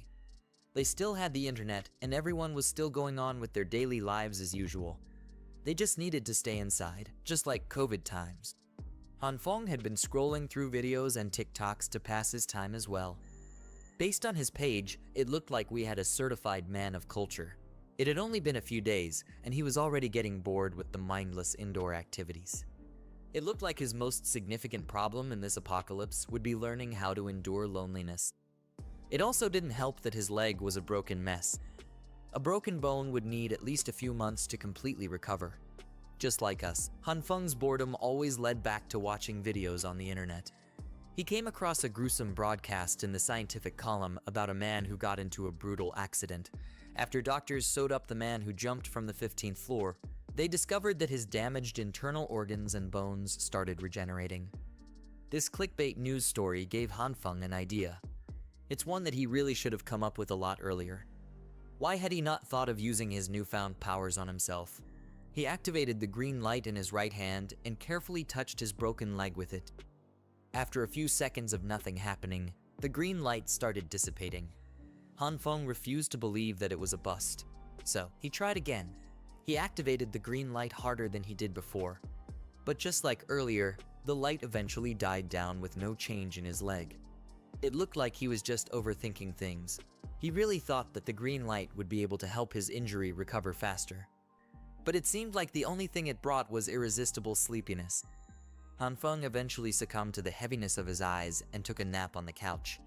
He woke up to some freaky-ass ceremony that involved goats and Native American headdresses. Under the transcendent light of the night skies, Hanfeng rode on the back of giant goats with a bloody whip in his hands. Goat heads flew alongside him. In this freaky ceremony, Hanfeng is riding at the forefront of a goat herd on top of a bloody red grassland. There are totem poles scattered along the land, and he is having fun whipping his whip all around the place. Well, that fun only lasts for a minute before he is tossed off the goat's back and into the herd. He eventually lands on the blood-red grassland, and he lands badly. His foot is at an awkward angle and a crack can be heard. It makes him shiver in pain. To come from the absolute freedom of riding goats in the grassland to being immobile on the ground is quite jarring. To make matters worse, one of the goats starts licking his broken leg. Disgusted, Hanfeng tries his hardest to shoo the goat away from him and his unfortunate injury. He pushes the goat over and over again until the animal finally snaps. It extends its tongue like a frog, wrapping that slimy piece around his affected leg. Then the goat raises its head and Hanfeng's whole body comes along helplessly. While feeling the slimy saliva running down his leg, he also starts feeling the warmth of the green light wrapping around his injury. Hanfeng eventually wakes up from that bizarre nightmare that involves a lot of goats. He is sweating and screaming. The dream is just too immersive, while he labors to catch his breath. He wonders just what caused that hideously messy dream. Well, the answer presents itself quite loudly. His broken right leg still has some leftover green light aura surrounding it. Furthermore, Hanfeng senses a certain lightness in his limbs. He promptly takes off the bandage wrapping around his injury and tosses it to the side. Hanfeng excitedly steps on the floor and carefully puts more weight on his right leg. He is pleased and surprised to confirm that the injury does not hurt anymore. He is fully healed for some reason, This should mean that the green light could also help with self-recovery, right? But could the healing process only take place while he's sleeping? There is only one way to find out, and that's by trying it out again in a localized body part. He shakily takes the sharpest kitchen knife he has and slowly puts it up against his other hand. Stealing his resolve, Hanfeng cannot even watch while the blade's edge touches his flesh. He only needs a little prick, but the wound he makes on his fingertip flows quite freely with blood. Not wasting another second with a bleeding wound, Hanfeng calls upon the green light to do its thing. Upon seeing the healing process up close and personal, Hanfeng smiles to himself. He understands now. He has a real survival game changer in his hands. Outside the building, those who volunteered to clear up a footpath diligently work together for the good of the community. Glasses Guy thanks everyone for participating in this difficult manual work. This Mr. Perfect even singles out the oldest of the bunch, Uncle Liu, and politely apologizes for all the trouble. Zhang Ziyu really knows what to say in any situation. Uncle Liu Guangyao just laughs and insists that he didn't do much as most of the actual work was done thanks to the Jin brothers. Those two, Jin Qinwen and Jin Qinwu, really went all out for the clearing operation. Some real hard workers. While they are busy finishing up the final touches, a young lady wearing a thick pink coat slips on the ice. The Jin brothers immediately rush toward the lady to check if she's okay, and remind her to be more careful. This pink girlie is known as Jin Jian. She's a real doer, unlike that witch Lai Huna, who didn't even leave her room after playing sick. The Jin brothers still have a lot to do, so they just remind Jin Jian to call for them if she needs help. She assures them that she'll be fine. Well, the snow is getting heavier. Those who are planning to buy some supplies later will have to move quickly. Speaking of supplies, Uncle Liu is reminded of something that he noticed a few weeks ago. Uncle Liu stops himself from babbling, thinking that what he has to say wouldn't be anything significant. But Zhang Ziyu curiously presses him on. The old man has been hearing that for the past few days or weeks. An owner in the neighborhood has been bringing back supplies on a small truck, like he's moving houses. Zhang Ziyu thinks that this is a common sight, as there are always people moving into the neighborhood and houses undergoing renovations. But Uncle Liu got different vibes from this one. He saw gas tanks and a whole fireplace being shipped in. It's not normal for someone to move in or anything like that. It's just a hunch. But Uncle Liu thinks that the person was making preparations to get through a harsh winter. This conversation is interrupted by the Jin brothers, who have just finished clearing the main path. People should be able to go out now. Uncle Liu promptly thanked them for going all out. But unbeknownst to everyone, there's another tenant listening in from earlier. He heard talks about making preparations for the winter, and his morbid interest has been piqued. This weirdo is quickly neutralized by a snowball landing on the back of his head. Wu Kuanyu is brought down a peg by this gorgeous woman, Liu Yan. The weirdo tries to argue that he's been doing everything alone since earlier, and she's just been watching from the side. But Liu Yan just dismisses him as an unruly child. Zhang Ziyu breaks up the fight between the two and informs them that the main path has been cleared and is now good to go. This means that the volunteers can stop shoveling and get ready to head out to the supermarket for supplies instead. Looking at their shopping list, it seems like the Jin brothers have a lot to buy. They even want to buy some for their mom, thinking that she's going to need it. These two are good sons. For someone who didn't want to share the story earlier, Uncle Liu seems way too curious about Zhang Ziyu's thoughts on the matter of that tenant who brought in a ton of supplies. Truthfully speaking, Zhang Ziyu doesn't feel too concerned about hearsay. He still believes what the government and the authorities say, that this is just a brief snowstorm that will stop very soon. They only need to endure for a bit. Then they can return to normal. So, he's not too worried about those mysterious deliveries. But even if they step back and assume that this snowstorm is here to stay if someone in the neighborhood is hoarding a massive stockpile of resources, isn't that a good thing for everyone? Uncle Liu immediately understands what Zhang Ziyu is implying. He praises the young one for being brainy. Under the ruthless snowfall with no signs of stopping, Zhang Ziyu leads some of the tenants to the supermarket. He makes sure that everyone queues up properly. With the snow getting heavier, they need to try and get back within 3 hours. If they get past the 3-hour mark, who knows if they'll even have a road to walk back on. While those brave souls enter the unknown and endure the harsh environment, Han Feng is passed out in his warm and cozy living room, drooling on himself. He would have stayed holed up on this couch forever with all the soda and junk food to tide him over the dull day, if not for the annoying voice calling him to the door. Han Feng lazily opens his door. He wipes the sleep from his eyes and sees Brother Lai. Well, the smooth-talking gangster has come in clutch once again. Hidden inside a big bag is a semi-automatic rifle complete with a proper crosshair. It's precisely what Han Feng wanted. This was the promised gift from Boss Liu. Brother Lai had agreed to bring it because he had stocked up on supplies beforehand and could now afford not to run around the city like crazy looking for supplies like most of the other citizens. But even so, Han Feng was grateful to him for coming in this weather. Brother Lai also had some very interesting information that various rumors had already started to spread about. Last night, some unknown person had cleaned out the shelves of a supermarket in the Eastern District. And when the Boss Liu gang cleared their way out of the snow yesterday, they were met with nothing but emptiness in the supermarket. To Han Feng, something like this seemed unbelievable.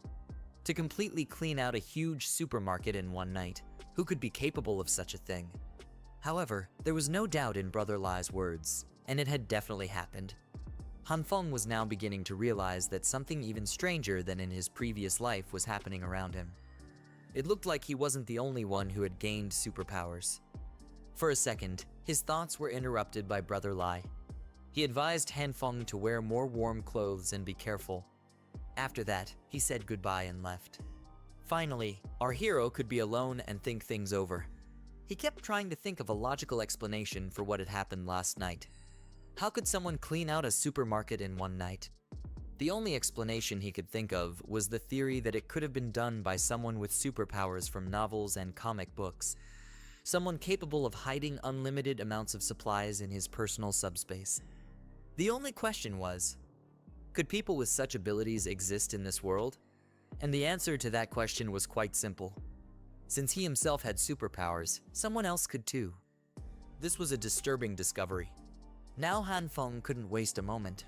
He needed to examine his superpowers more thoroughly, so that when he encountered other superpower holders, he would have his own strategy to counter them. He simply had to know his strengths and weaknesses, as well as the limit of his superpowers. To do so, he opened his diary. His words naturally instilled fear in everyone who heard them. Returning to the group chat, where all the residents of our hero's apartment are gathered, Old Man Lu reiterated that the military was likely preparing for war given the mobilization of military vehicles in the city. Naturally, everyone panicked upon hearing this news. Their resource situation is already dire, and now the threat of war looms, which would only exacerbate the scarcity. At that moment, Zhang steps in, suggesting that if the old man's prediction is accurate, they must take immediate measures for their survival. The government, likely overwhelmed by the crisis, won't have the capacity to aid everyone in need. The man with glasses notes that some neighbors have already depleted their food supplies due to insufficient stockpiling. Furthermore, there is no confirmed timeline for the arrival of government aid. He proposes that they should begin by organizing themselves and assisting the owners who are struggling. With determination, he asserts that those with ample food supplies should donate some of their own to those who have run out. Zhang announces that this charity will begin with him, boldly stating he will donate half of his food supplies to anyone in need. This astonishing declaration from Four Eyes elicits mixed reactions from the crowd, mostly positive. While they remain skeptical of his generosity, his public proclamation lends it some credibility. Ku voices his support for Zhang's idea, stating that everyone in the neighborhood should help each other to get through this crisis together. They can't allow some families to starve in such cold weather. He also announces his own participation in the donation and asks Yona if she will contribute as well. Behind the scenes, Yona is losing her patience with Ku for putting her on the spot. This greedy woman doesn't want to waste any of her supplies on others, but she can't reveal her true feelings because it would ruin her reputation. So, she puts on an act, claiming she can't spare any donations because she's in a difficult situation herself. Not surprisingly, some of her admirers quickly come to her defense, urging Ku to back off. This only angers him, leading him to declare that he would cease his donations if people could not ensure unity among themselves. This interaction caused the community to split into factions, those willing to help others and those who did not, and those focused on self-preservation. After a lengthy discussion and much contemplation, unity ultimately prevailed. Inspired by Zhang, many individuals began offering their surplus goods to those in need, including medicine, clothes, food, and other essential items. As a result, Zhang was deeply touched by the cooperation of his neighbors. He expressed his thanks to the generous contributors, appreciating their understanding. With many people now eager to assist, he proposed appointing individuals to oversee the donations. He suggested forming a temporary emergency committee responsible for organizing and managing the donated supplies. Unsurprisingly, Zhang already envisioned himself as the head of this committee. Meanwhile, Han Fong couldn't help but laugh at this naive effort to help one another, recalling a similar situation from his previous life. As we anticipated, it was all a scheme to seize others' resources. Today, July 19th, marks the 5th day of the icy apocalypse. The temperature outside has plummeted to minus 40 degrees. The central heating system has failed due to the extreme cold, and everyone is now focused on finding ways to stay warm and maintain their body heat. This situation mirrors our boy's past life, convincing him that things will only deteriorate further from here. Everyone will struggle to cope with the unexpected crisis, everyone except Han Fong.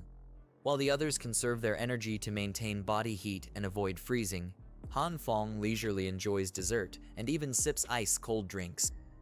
Thanks to his excellent heating system, he is clearly enjoying himself, energetically shifting on his couch while playing video games. Suddenly, Han Fong's phone rings. Answering the call, he is informed that as the person in charge of Block 8, he and his team will need to head out to clear the roads in 20 minutes. He is told that once he is finished with his task, he must go down to the basement car park. This directive infuriates Han Fong. The snow outside is so heavy that the last thing he wants is to venture out into the cold. He wishes he could argue with the man on the phone, but knows that doing so would attract unnecessary attention. Thus, in the next scene, we find a reluctant Han Fong in the main lobby's first floor. He has no choice but to comply with those in charge to avoid unwanted animosity. Additionally, he knows he must minimize the risk of anyone discovering his secrets.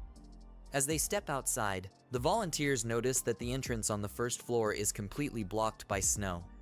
Just yesterday, they had cleared the pavement, but now all their efforts have been undone, leaving them in a worse situation. Two of the volunteers ask our hero for help in pushing the snow-blocked door. From his expression, it's clear he isn't keen on this futile task, but he has no other choice. The three men lean against the door, and on the count of 3, they put all their strength into pushing it open. Through their combined efforts, the 3 managed to open the door. And as soon as it swung open, a bone-chilling gust of wind swept into the apartment complex. The intense cold made everyone shiver uncontrollably, but of course, our hero was the only one prepared for such frigid conditions. The cold was so severe that it was difficult to even keep their eyes open. Our protagonist quickly ducked down and curled up to conserve as much body heat as possible. Initially hesitant to venture downstairs, he now had no desire to step outside at all. With the risk of severe frostbite in this weather, staying inside seemed like the only sensible option.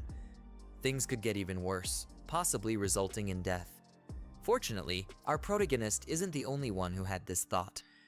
The others have also started voicing their frustrations about the seemingly impossible task they've been assigned. Now, nearly everyone is protesting against clearing the path.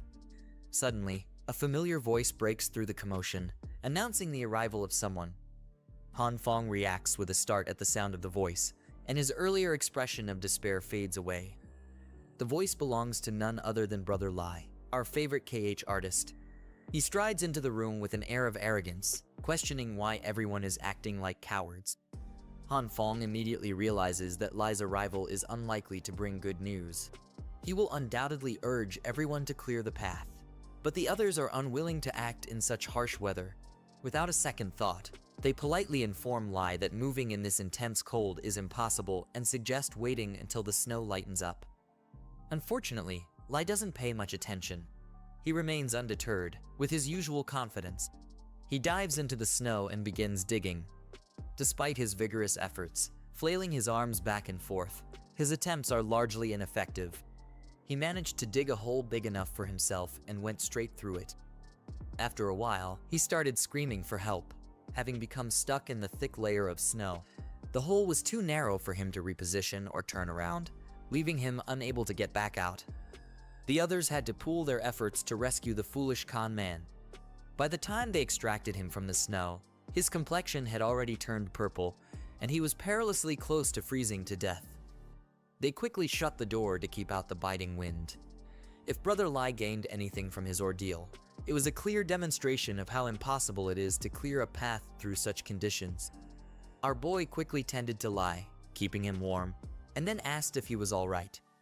Noting the condition of Brother Lai, Han Fong suggested that everyone head to the car park to find the person in charge and sign in.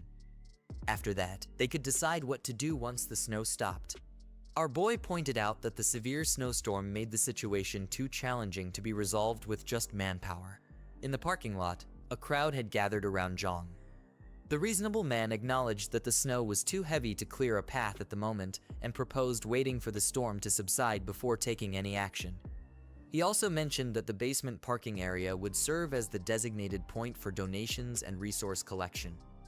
Our onlooker observes Zhang and realizes that he might be the person who frequently dominates the group chat.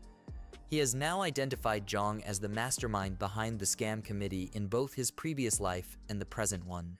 Meanwhile, Zhang keeps up his guise as a concerned citizen, expressing gratitude for everyone's steadfast support. It dawns on me where I've seen this devious individual before. He's a dead ringer for Aizen from Bleach. Both shrewd and strategic, he admits he was genuinely surprised by how many owners were willing to contribute their resources. He believes their generous donations will provide significant assistance to other owners facing tough situations.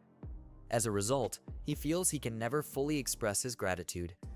Many people are touched by Zhang's plight and argue that everyone faces challenges at some point, so it's only fair to support one another, especially if they stand united. They are confident that together they can overcome this crisis. However, our protagonist remains skeptical of their optimistic outlook. Having faced severe difficulties in his past life, he already understands that they will come to regret participating in grand schemes. Meanwhile, Brother Lai, who is still shivering from the cold, informs our boy that he will be returning to his room first. Our boy says his goodbyes as Brother Lai departs. As Brother Lai leaves, our boy's gaze falls upon a particular individual. She is a cheerful girl with pink hair and eyes. Han Fong immediately remembers that she is the nurse he met earlier. True to her diligent and caring nature, Nurse Jin is seen carrying a large box. Given her personality, it's likely she's here to donate some of her resources. Nurse Jin, being her usual clumsy self, accidentally bumps into a few people and loses her balance. Luckily, our hero manages to catch her just in time. Judging by Jin's expression, it seems she resigned herself to the fall, closing her eyes and bracing for impact. After steadying herself, she turns around to thank her rescuer and immediately recognizes our hero. She's taken aback to see that his leg is fully healed enough for him to catch her. Our hero, however, is too surprised to respond to Jin's questions about his leg. He hadn't anticipated meeting her again, leaving him at a loss for how to explain the situation. In a frantic bid to justify his swift recovery, he insists that his healing has always been exceptional since childhood, claiming he can bounce back from minor injuries and illnesses in just a few days. Unsurprisingly, the trusting nurse accepts his story without hesitation, marveling at his purported rapid recovery. Eager to steer the conversation away from his injury, Han Fong offers to help carry Jin's package.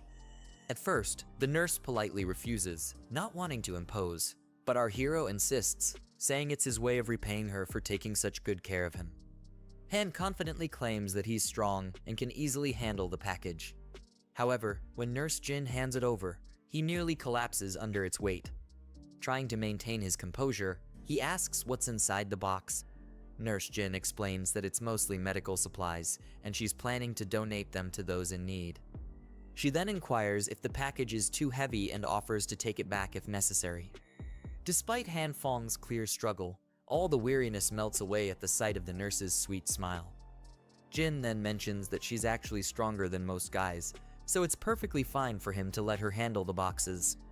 Han Fong, however, isn't immediately convinced about handing over the package, but he's genuinely curious if Jin has always been this strong. The nurse blushes and looks down, admitting that she wasn't particularly strong as a child and that there's a reason behind her current strength. As she fidgets with her hands, she confesses it's something she can't quite explain. She quickly shifts the topic, asking him for his name. As she reflects on it, she realizes they never really had the opportunity to get to know each other. Blushing, Han Fong introduces himself. In response, the nurse offers him a heartwarming smile and introduces herself as Jin Soo. As they walk together, they chat casually about their lives and work. Suddenly, someone bumps into Jin, causing her to stumble and fall into Han Fong, pressing her large package against his arms. Nurse Jin quickly recoils, apologizing for her clumsiness. Han Fong doesn't really mind. If asked, he'd actually prefer they stayed like this a bit longer. Suddenly, Huna appears from behind and calls out to him. She mentions that he didn't let her know he'd be here, and then wraps her arm around his, pressing close. With a sly look, she questions if Jin is his. Her eyes flash with the look of someone who's just had their toys snatched away. Noticing Huna's hostility, Jin decides to step back, apologizing for interrupting their moment. Huna swiftly takes the boxes from his hands and walks off. As he watches Jin dash away, our boy turns to Huna and asks her about her plans.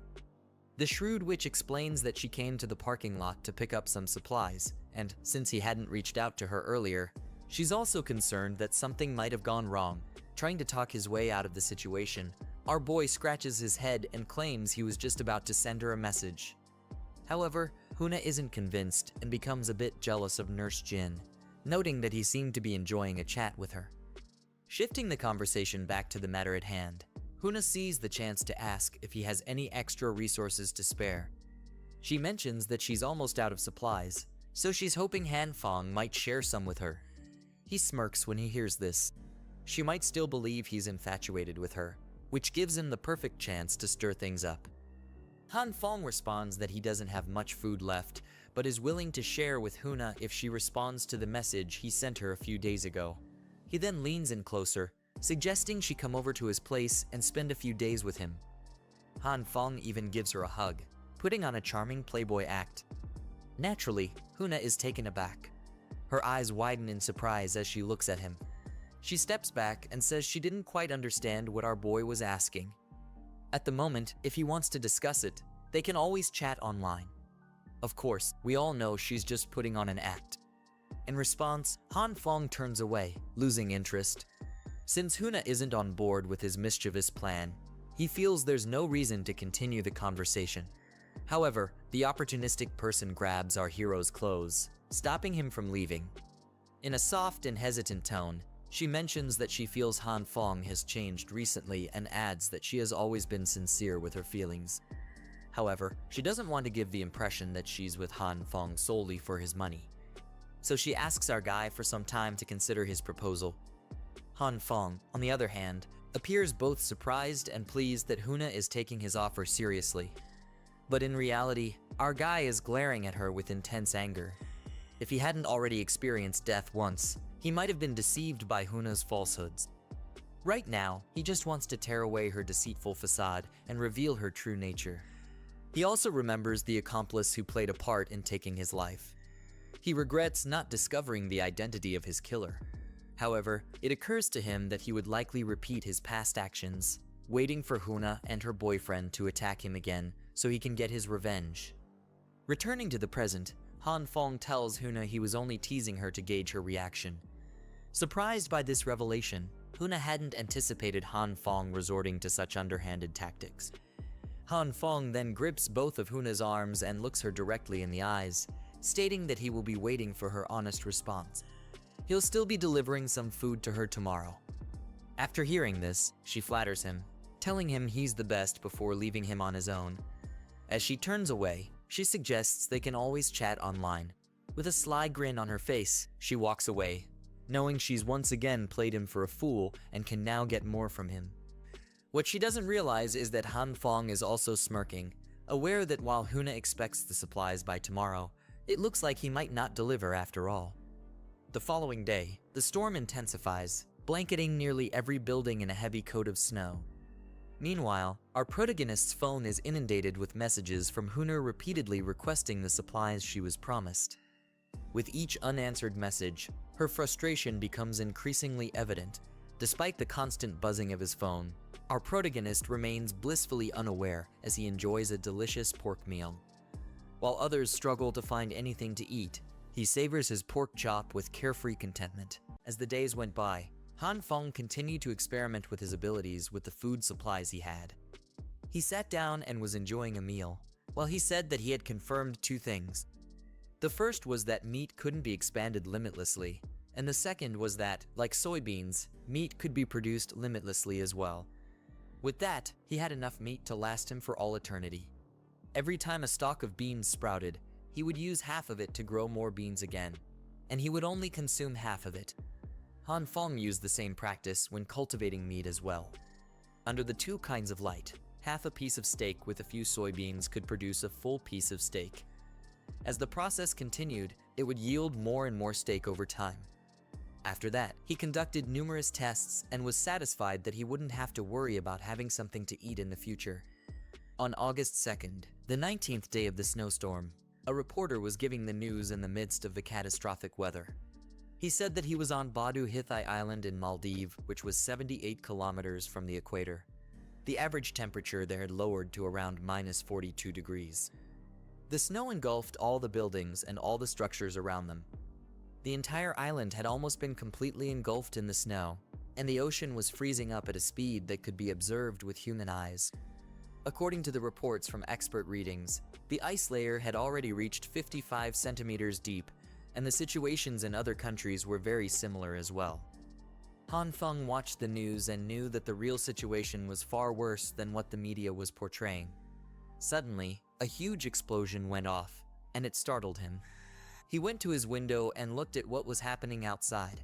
It was already the 7th explosion in the past few days, and he wondered what was going on. As if that wasn't enough, he also saw a multitude of military helicopters flying around the vicinity. He quickly closed his curtains and looked very worried.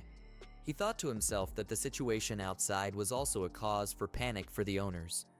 They were all in the basement car park trying to trade for necessary goods and food supplies. The situation was really dire, and people needed to survive by any means necessary. Sadly, there were also many owners who used the opportunity to take advantage of others, which led to several conflicts. Han Feng noticed that a message was sent in the group chat, telling owners who had been facing difficulties to head down to the basement car park to receive necessary resources for free. Han Feng went down and was walking through the parking lot while severely suffering from the effects of the cold. It was way too cold, and he had a bad, runny nose. The only reason he came down was to gather information, and if it weren't for that, he wouldn't be there. The people who stood in the queues were having little squabbles about who cut in front of them. Han Feng remembered that before he was reborn, there was a rebellion in that neighborhood, and he thought that it must have been related to the people who were currently arguing. Still, he was surprised to see that they were really giving away resources instead of scamming people. He didn't understand what was going on, but decided to find out the real situation of things first. As he looked around, he noticed that the number of households facing difficulties was quite high. He then noticed a man who was yelling at the person giving out supplies, who happened to be Zhang. The man was angry because he had handed over several large boxes of resources before, but now they were giving him very little food. Zhang then tried to explain that everyone was given an equal amount of resources. The man wasn't having it, and he demanded that the resources he donated earlier be given back to him. Zhang apologized and told him that the resources couldn't be returned. He hoped that the man could look at the bigger picture since the disaster was still ongoing. Once the disaster is over, he will pay back the man several times the amount in cash. Regardless, the man couldn't be reasoned with. He wondered how long the snowstorm would last. At that point, all he wanted was for his donations to be given back to him. The other people on the line got tired of his bickering because he was holding up the line. They found him annoying and told him to stop being shameless. Some thought that he just wanted to get more resources than other people. The clamors rose up, and everyone spoke against him. They told him to get lost since he had already gotten his food because everyone else wanted to eat. They also thought he was selfish and wasn't considering the fact that the committee was having a hard time as well. Han Feng just silently watched from a distance, and he knew that there was no way the committee would give anyone back their resources in their current situation. Nevertheless, he thought the people were shameless for trying to place themselves on a higher moral ground against those who donated more resources. Lai approached him and thought that people were also acting shamelessly. He looked like he hadn't eaten in days, as his cheeks were very thin and his lips had cracks. Han Feng greeted him and said that it had been a while since they saw each other. After the formalities, Lai told him that he was trembling from being flustered and powerless. Han Feng was surprised that Lai referred to his situation as something that wasn't too bad. Lai's stomach let out a loud growl, and he said that it had been difficult to suppress his hunger by just drinking water. Han Feng was shocked that the guy didn't have any food left. Lai said that he was thinking of helping the neighbors previously, which caused him to donate most of his resources to the committee. In the end, his food supplies at home ran out before the snowstorm ended. The resources that the committee was giving out were too little as well. If Lai had known, he would have kept more supplies for himself. Looking at his desperate situation, Han Feng called Lai to the side and asked him for a favor. In return for it, he was going to give Lai 4 packs of instant noodles and 2 sausages. He told Lai not to think too little of it because he didn't have much left in stock. Lai thought that Han Feng was just looking for an excuse to give him free food, and he promised not to forget the grace that was shown to him for the rest of his life. Lai said to leave the small matter to him, and Han Feng replied to him by saying that he should come and collect the food at his place later. After that, Lai went ahead to join the queue to collect his share of resources first. Han Feng was happy that he was able to bribe the brickhead easily with noodles and sausages. That way, he wouldn't have to personally come down to gather information in the future. As much as he felt sorry for Lai, it still was more important for him to comfortably lay on his sofa, eating delicious food and playing video games. Suddenly his name was yelled out, and as he turned to see who was calling him, Huina slapped him. Han Feng was still confused, and she told him that he really disappointed her. Huina yelled out, asking Han Feng why he wasn't replying to her messages. Everyone else turned their attention to them because of how loud her voice was. Han Feng was still in shock and couldn't believe that she just slapped him. He hadn't even settled her debts for betraying him in his past life, but she just lapped him for no cause or reason. Han Feng was beyond angry and wondered if she really thought that he was that easy to bully. Huiyan mockingly asked if he was deaf or mute because he hadn't responded to a single thing she had been saying. He took a deep breath and told Huina that the situation had changed. She was shocked to hear that the supplies had been stolen. Han Feng was doing a really good job at lying to her and making her look like a fool. He told her that he placed the resources outside his door and went back in to get his keys, but they were gone by the time he came back out. Huina was still persistent and asked if he had looked for it, but he told her that he hadn't found any clues since then. She still tried to act like a good person and asked him if he still had any resources at all. Han Feng said that what he had left wasn't much anymore, and it would last him for a few days if he ate 1 meal a day. She acted like she was very happy to hear that, but suddenly switched up like a deranged witch. She desperately asked to split the resources and eat only 1 meal every 2 days. That way, they would be able to get through the disaster together. Han Feng couldn't believe how shameless she was to utter such useless words to him. To her, he was nothing but a tool to be used when needed. After taking a deep breath, Han Feng agreed to her demands, saying that he made a promise to her after all.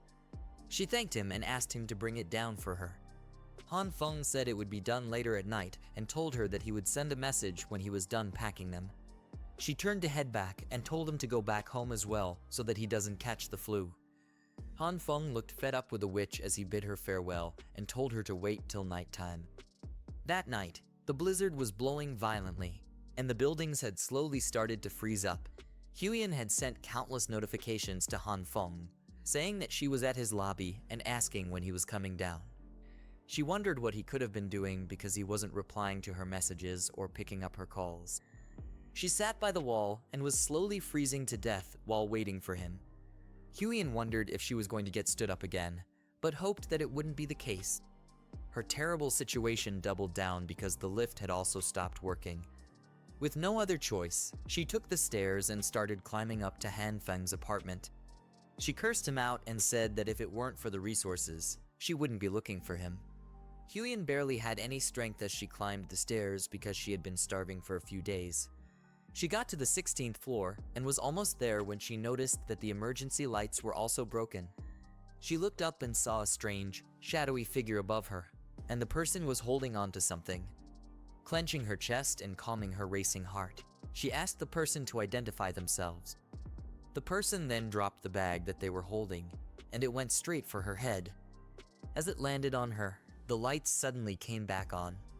She called Han Feng's name, and there he was, standing in front of her with some bags. He apologized to her and said that he fell asleep. When he saw her messages, he came running down with the resources, but he didn't expect the lights to suddenly go off. He said that he bumped into a rail and mistakenly dropped the flower on her head.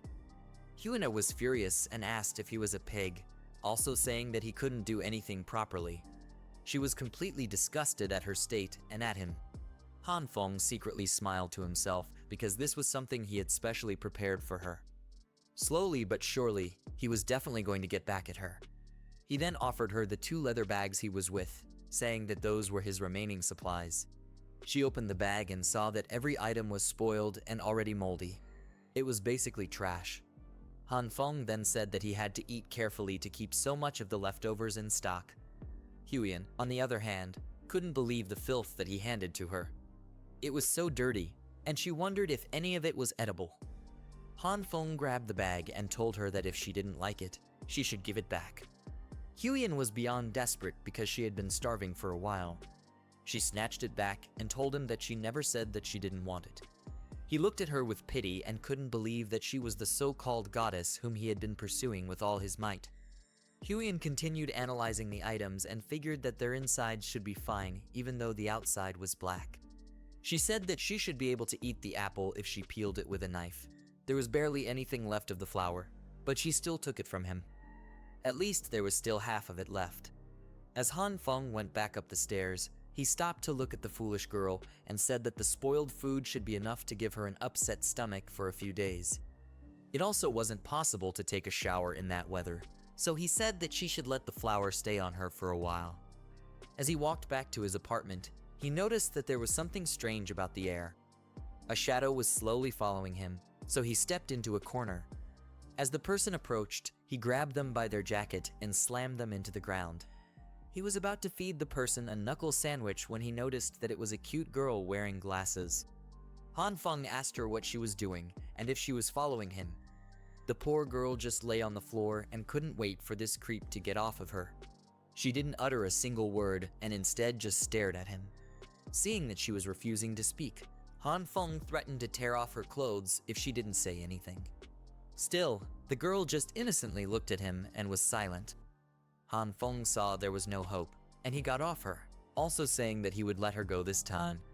As he walked away, he told her to get back home quickly and to stop playing pranks and being mischievous. He suddenly stopped and noticed the girl was tugging on his jacket. He asked her what the problem was, but the girl still didn't utter a word.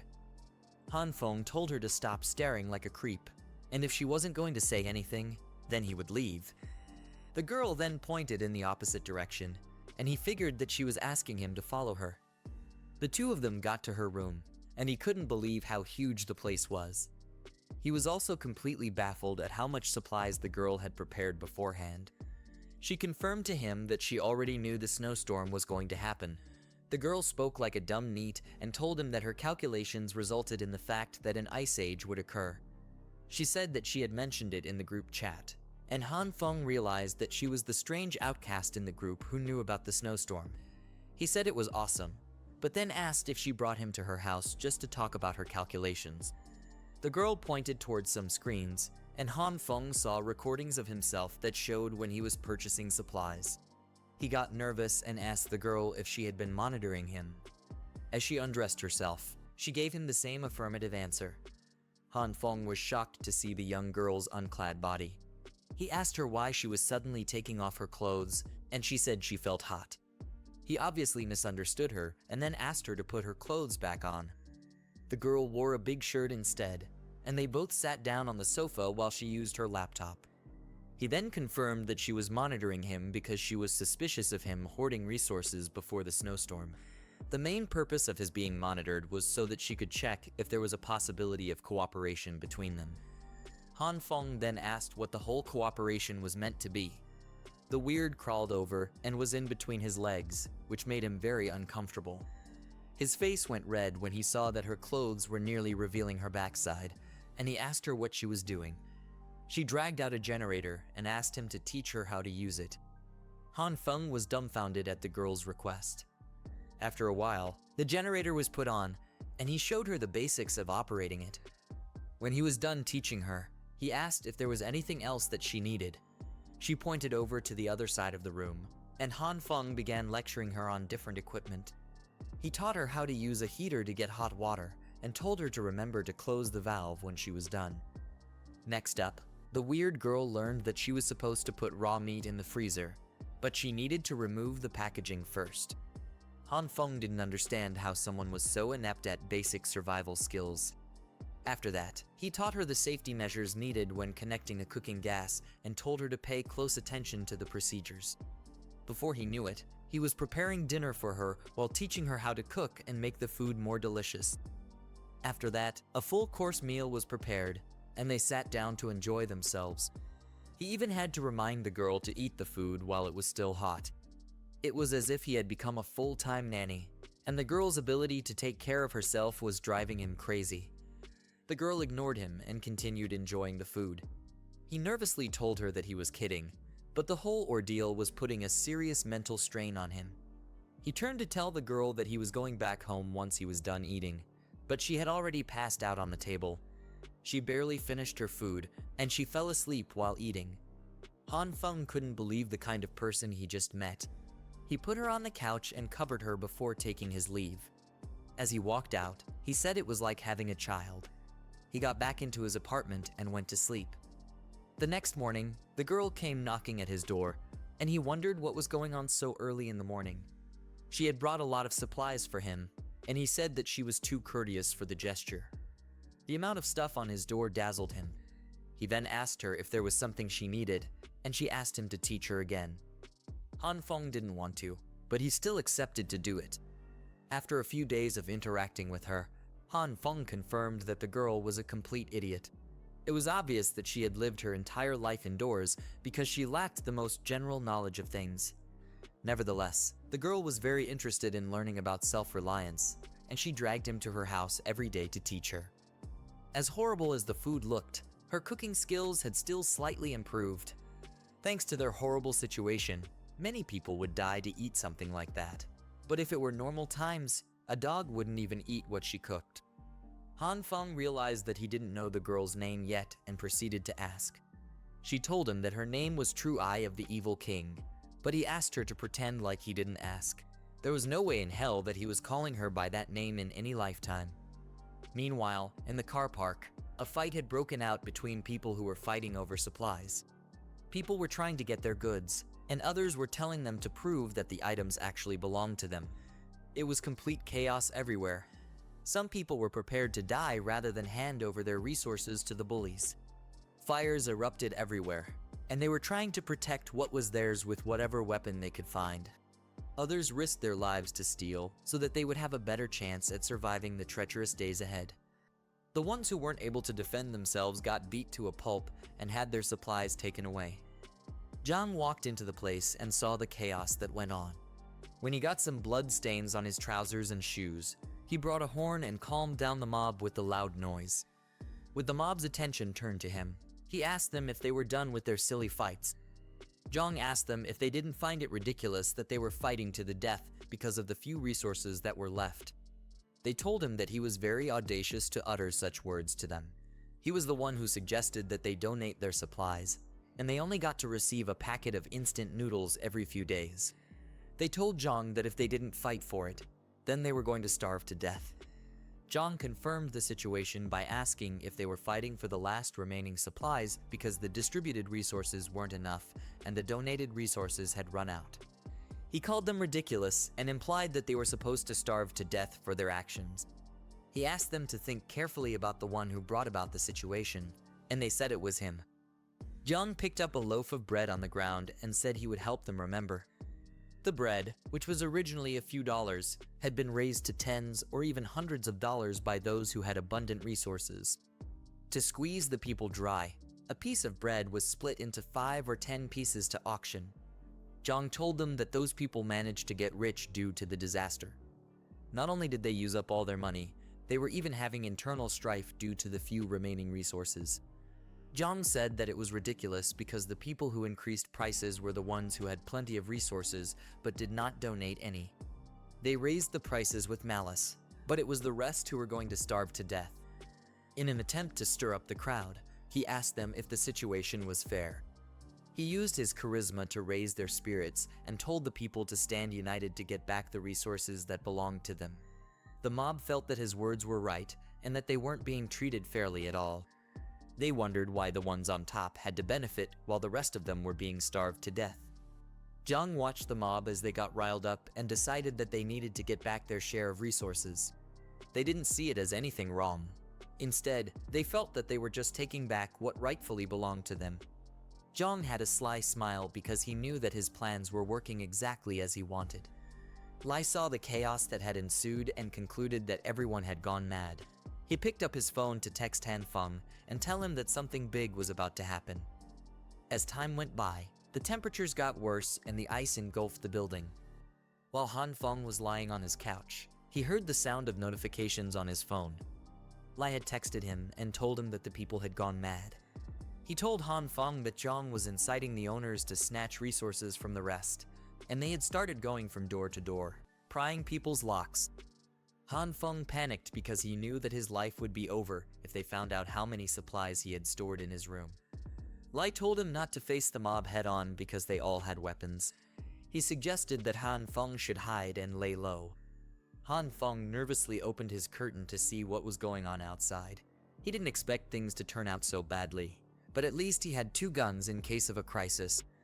Since it was such an organized operation, if his resources were to be revealed to the crazy mob, they would definitely eat him up, leaving nothing but bones. He went to where he kept all of his supplies and told himself that he needed to be ready for it. Han Feng brought some items and started preparing his defenses to face the worst possible scenario. He connected some wires and tin foil to his door, but the lights suddenly went out as he laid down the wires. The snowstorm had finally caused a full power failure all over the city. People in different buildings noticed that those who were opposite them didn't have any power as well. They tried to contact management, but they couldn't because there was no signal as well. Han Feng figured that the outage would have happened sooner or later due to the overload usage of power trying to keep people warm. Moreover, the buildup of snow and low temperature made it difficult for any kind of maintenance to be done. As he carried a fuel gallon to refill his generator, he said that the situation meant the power failure and signal loss might be permanent that time around. While cranking the generator to come on, he also said that once the owners realized that power would never come back, the feelings of panic would lead to an even more insane rebellion. That's when the real hell would begin. Meanwhile, 30 minutes before that, we see Huiyan slurping on some noodles while having a conversation with someone. The person mentioned in the group chat that they would buy all resources at 50 times the regular market price. Because of that, the underprivileged paupers shut their mouths. The man told Huiyan that he only spent about 500,000 for all the resources he had. He also took out some of them to auction for a high price, and this caused the others to get into a fight as they tried to buy the items. Due to that, he managed to earn quite a bit of money. The man then caressed Huiyan's cheeks, proving to her that following him was the right choice for her. Huiyan agreed because she was desperately hungry. On the other hand, the man was glad that he could do anything he wanted with her, as long as he had resources. It became noisy outside, and they heard voices asking what the situation on their level was. The people outside gathered their tools and got ready to pry open the door of the room. The man stood up to check on things and wondered why it was so noisy in the middle of the night. He went to the door to listen to what the people were talking about. As they prepared to break in, some said that they remembered the man was buying resources from a lot of owners. He was the one who spearheaded the whole talk in the group chat about raising the prices of supplies. As they kicked the door, the man was pushed off. They continued trying to kick his door down, and he became clueless. He was shaking nervously and was trying to figure out how to save himself. Finally, the crazy mob broke down the door and got ready to raid the apartment. Meanwhile, Han Feng was using his generator to heat up his room. He was trying to test out the trap he had set up on his door, but he found it weird that there was no power. Suddenly, the wires sparked, and there was a little explosion that went off. He quickly dropped the sparking wire before it would send him to the pearly gates. After he recovered, he picked it back up and wished that the internet was still working because whatever he was doing was proving to be very difficult. Someone suddenly knocked on his door, and he peeked out to make sure that it wasn't the owners who were raiding the place. He saw that it was the little girl from earlier and furiously asked what she could possibly want at that time. The girl, with her usual unfazed attitude, told him that she wanted his help again. He found it troublesome that she was looking for him while he was busy with something. Suddenly, the memories of his death flashed through his mind, and he let go of the door handle. He then told her that the owners were going around, breaking doors and robbing people of their resources. Han Feng told the little girl to return to her room quickly and that he wouldn't open his door for her. The girl stood outside for a brief moment, but continued banging on his door and requesting his help. Some time passed, and she sat outside, shivering in the harsh cold conditions. She started hearing the voices of the owners who were getting closer. Some of them were trying to be quick in order not to let their subordinates get ahead of them again. They were ready to break down any door, regardless of whether it belonged to a fellow owner or not. Just as they popped into the corner where she was sitting, she was suddenly gone. The guys noticed that no one had been to that floor yet, so they split up and started prying the doors. The two owners who stood in front of Han Feng's door got their crowbars ready. They knocked on his door and said that they were there to deliver resources. Han Feng sat with his back to the door and covered the little girl's mouth so that she wouldn't make a sound as well. He was shaking nervously and hoping that they would pass his apartment without causing any trouble. When there was no response, the owners started frantically banging on his door like madmen. Han Feng whispered to the girl not to worry because his door had been reinforced, but she was still very unbothered by the situation. The door handle was so sturdy that they found it very hard to break it.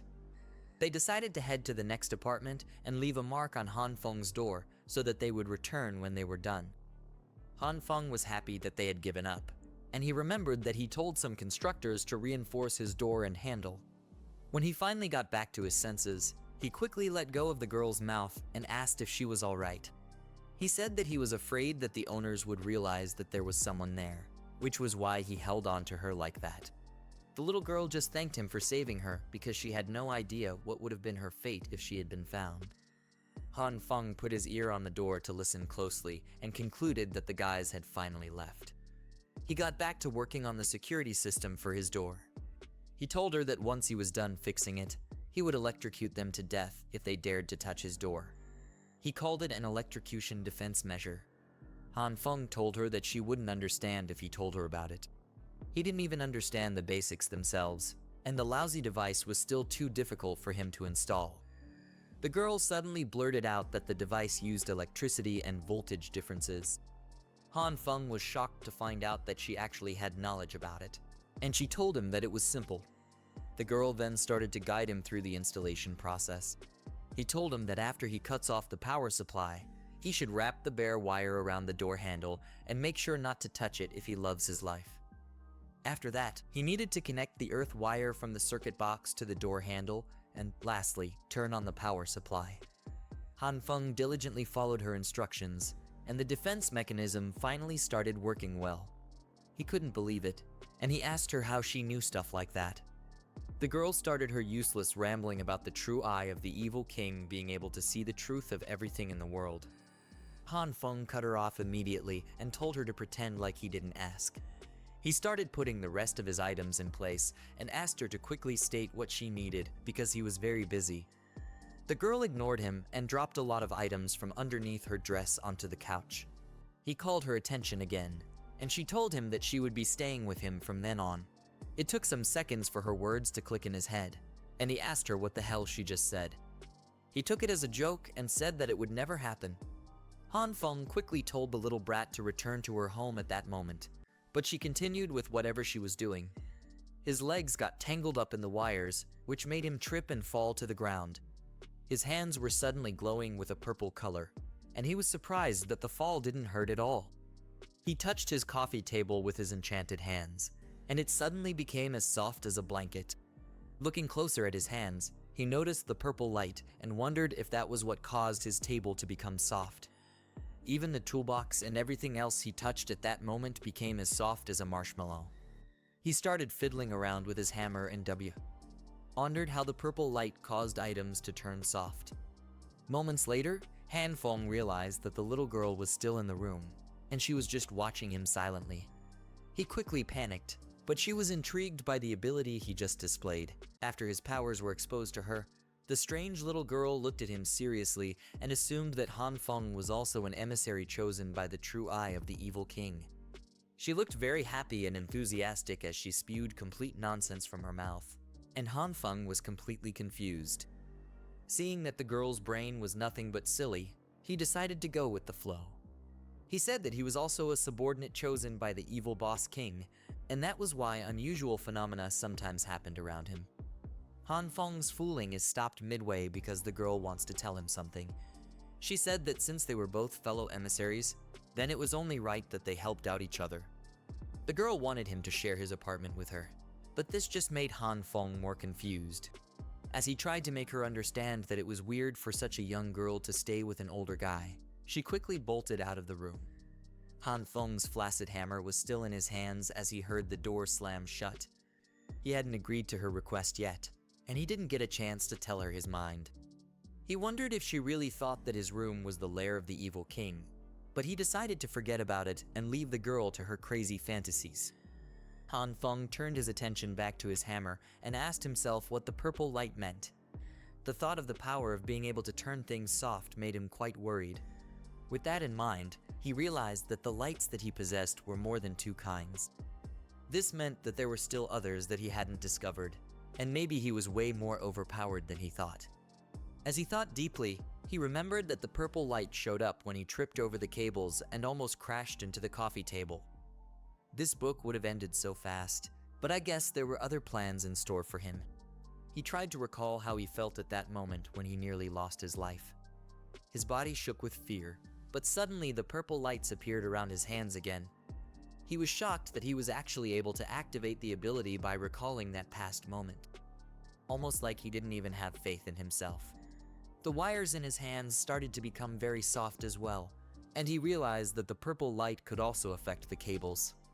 Han Feng decided to find out what else he could possibly turn soft with his abilities. He went to his kitchen and picked up a knife there. Then he activated the ability, and the steel swiftly became like jelly. The more he saw what he was capable of, the more he marveled at how his life had changed so much. He tested the blade on himself and highlighted how it had become so much like jelly. Nevertheless, his experiments didn't stop there. He went ahead to try out the purple light on many other items in his house, and he started to understand it better. So far as he knew, the longer he used the purple light on an item, the softer it became. Other than that, there was no other significant change that he had noticed. He played around with a soft spoon and thought about how useless this newfound ability was. His ability to multiply food and regenerate his wounds proved to be a whole lot more useful than just turning things to jelly. After thinking about it for a while, an idea finally came to his head. Han Feng thought about what would happen if he combined the purple light with another one. He proceeded to test it out on the knife and see what the outcome would be. The purple and green lights engulfed the kitchen knife as he yelled out "Bankai." To his great surprise, the jelly-like knife returned back to its original state. It was as if he was holding a brand new blade as he looked at his reflection on the knife. After seeing the outcome of his experiment, he looked over at the box of tissues on his table. While Han Feng trembled greatly, he used the same powers on a piece of tissue paper. Luckily, things turned out well for him. The tissue became as hard as a rock. Then he realized that he could change the toughness of an item by combining the two different lights. With this information, his newfound ability wasn't so useless anymore. Han Feng looked closer at the hardened tissue and said that the toughness was a bit extreme. In that brief moment, another idea popped into his mind, and he figured out how to make use of this power. Meanwhile, The owners who previously came to raid his apartment were on their way back from their raiding journey. As they walked down the stairs, one of them asked his comrade if he was really going to hand over the resources that they stole. The other guy replied by saying that only a ghost would do something as stupid as that. He also said that he didn't have enough resources for himself. If they do split up the resources, they would have to split it with the women and the elderly. They didn't see any justifiable reason to do that, but they had to keep the matter a secret. They would be screwed if someone found out that they were hoarding supplies for just themselves. One of them noticed something weird going on, and he told his partner to turn around and take a look. The guy turned quickly, and they flashed their lights on the wall. The guys noticed that the wall was wriggling, and they found it very weird. As if it were straight out of a classic horror movie, a horrid face slowly emerged on the wall. It looked as if someone was trapped inside as the face slowly pushed itself out. It came very close to one of the thief's faces, and he was frozen and scared on the spot. While they were still trying to understand what was going on, the scary face brought out its arms to grab them. They trembled at the scary creature in front of them and thought it was a ghost. Before the ghost could do anything heinous to them, the guys ran away quickly like little wimps. The ghost looked uncomfortable and was struggling to breathe as it tried to pull out its face. Finally, Han Feng was revealed to be the mastermind behind the scary prank. He had used his abilities to make the wall very soft, and he stuffed his face inside to chase away the owners. His face was finally free, and he said it was very strenuous to apply his ability to the entire wall. After struggling for a bit, he changed the texture of the wall to become very tough and decided to test out how sturdy it was. Using so much energy was making him tired, but he needed to secure his safety in that building. Han Feng then grabbed a sledgehammer and prepared to slam it against the hardened wall. He mustered up his strength and started swinging around like a brute. On the outside, we could see that the blizzard had frozen up the buildings like popsicles. After strenuously trying to break the wall down for a while, Han Feng concluded that the toughness was too extreme. He wasn't even able to scratch the surface of it. Over at the car park, the devilish cold had slowly started to freeze the ceiling and boards there. One of the guys who was stealing resources earlier submitted the few he was willing to give out. He told the collector that many owners were basically all out of food, but he managed to seize the few resources he had. Suddenly, an arm reached out and grabbed his shoulder. He turned to see who it was, but before he was able to, he suddenly got pinned down by a blonde-haired man. One man is aggressively confronting another, demanding to know where the stolen food is hidden. The person being questioned is on the ground, appearing frightened and defensive, insisting that they haven't hidden anything and that everything they took is already present. The person in the blue hat is accusing the other of lying, stating that they clearly saw him take 3 large bags but only handed over 1. The person on the ground, in a panicked and defensive manner, insists that there has been a mistake, swearing that everything they took has already been given up. The person, visibly frustrated and angry, prepares to strike the other man, accusing him of stubbornness and suggesting that a beating might force the truth out of him. The man on the ground looks fearful, bracing himself for the impending assault. While bystanders continue to observe the escalating confrontation without intervening, the blue hat person is suddenly interrupted, reacting with a serious and slightly surprised expression as someone off-screen tells him to stop. The tension is interrupted by the arrival of Wangs, who seems to hold some authority or respect. The person in the blue hat looks surprised and slightly worried as the Wangs addresses him, questioning why he is there. Wangs, who seems calm and rational, asks the person in the blue hat to release the man on the ground, suggesting that they can discuss the issue peacefully. The person in the blue hat reluctantly responds, expressing his concern that the man on the ground might be hoarding food meant for everyone, implying his actions are driven by a sense of injustice rather than mere aggression. Wangs kindly offers to take responsibility for resolving the issue, asking the person in the blue hat to leave it to him. His calm and reassuring demeanor suggests he is confident in handling the situation peacefully. The person in the blue hat, although still visibly anxious, agrees to step back, showing a mix of hesitation and relief as he decides to trust the Wang's approach. The person in the blue hat reluctantly decides to let the man on the ground go, stating that he is sparing him only because of the intervention of the Wang. The man on the ground reacts with a mix of relief and wariness as he is released. Man on the ground is being helped up by the Wang. His expression shows a mix of pain, exhaustion, and a hint of suspicion or defiance. Wang kindly offers his hand to the person on the ground, reassuring him with a comforting statement, likely telling him that everything is alright. The man on the ground, visibly moved and possibly relieved, begins to respond, addressing Wang respectfully. Wang is shown smiling softly, his expression exuding warmth and reassurance. Two large bags filled with food and supplies, with one bag tied shut and the other open, revealing various packaged items inside. The man is now explaining his situation to the Wang, apologizing and revealing that he has a family of 5 to feed, implying that the food rations they received were insufficient. His posture is defensive and remorseful, indicating his desperation and the difficult circumstances that led him to take the extra supplies. Wang offering his own rations to the man. The man receiving the food looks surprised and confused by this gesture, questioning why the man with glasses is doing this. He explaining the rules, emphasizing that collected items must be handed over and redistributed according to the number of people to ensure fairness. However, he also acknowledges the difficulties and challenges faced by the man with the family. The man expresses his gratitude, thanking the man multiple times, showing his deep appreciation and relief. He looks visibly emotional, holding the food close as he is told to quickly return home. The man who received help assures the Wang that if there's ever anything he can do in return, he should not hesitate to ask for old Wang's help, indicating his gratitude and willingness to support in the future. Wang responds warmly, encouraging him to reach out if he faces any difficulties, reinforcing a sense of mutual support and community. Wang addresses the group, advising everyone to collect their supplies quickly and return home. The group responds positively, acknowledging his instructions and expressing their respect and gratitude by addressing him politely. Some even suggest that he should also head back early, showing their appreciation and concern for his well-being.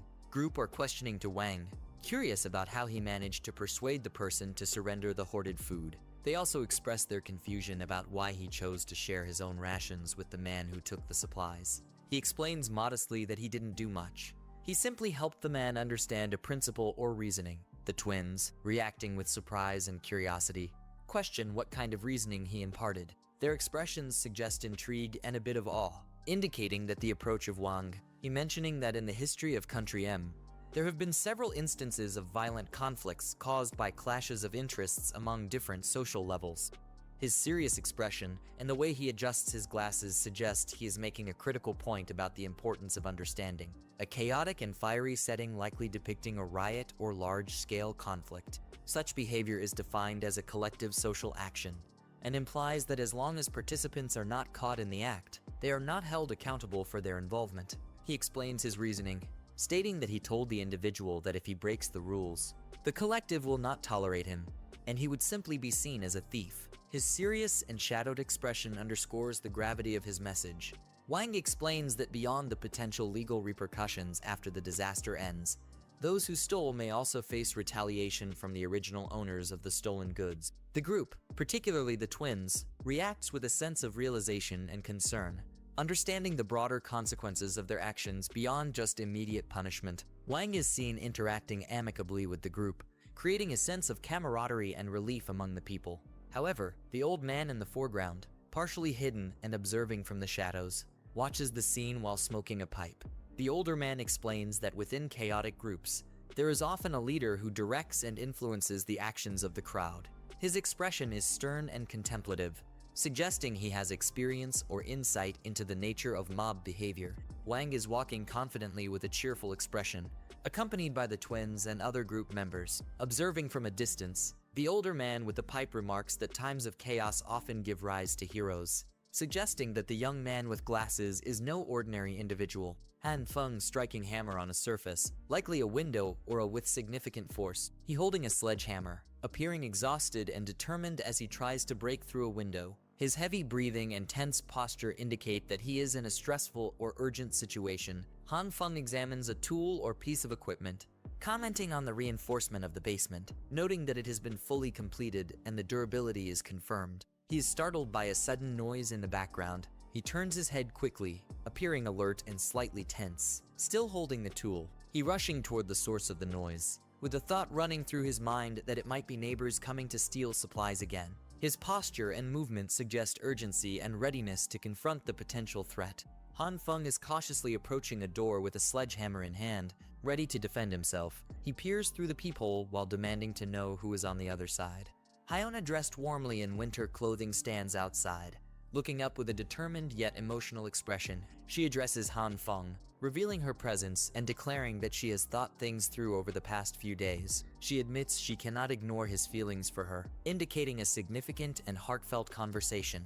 Her tearful eyes and earnest demeanor suggest a moment of vulnerability and sincerity. Han Feng listens intently through the door. He is surprised by what he hears, as indicated by his expression and the exclamation mark. He reflects on the difficulty of discerning true intentions, stating that only those who truly love him would offer their affection unconditionally. His memories flush through his mind, where the man strikes land with brutal force, taking everything from him. His eye is filled with a mix of pain and realization as he recalls past words that mirror the present situation. A menacing figure cloaked in darkness looms behind Hyona, wielding a large weapon with a sinister smile. Hyona's expression is serious and determined.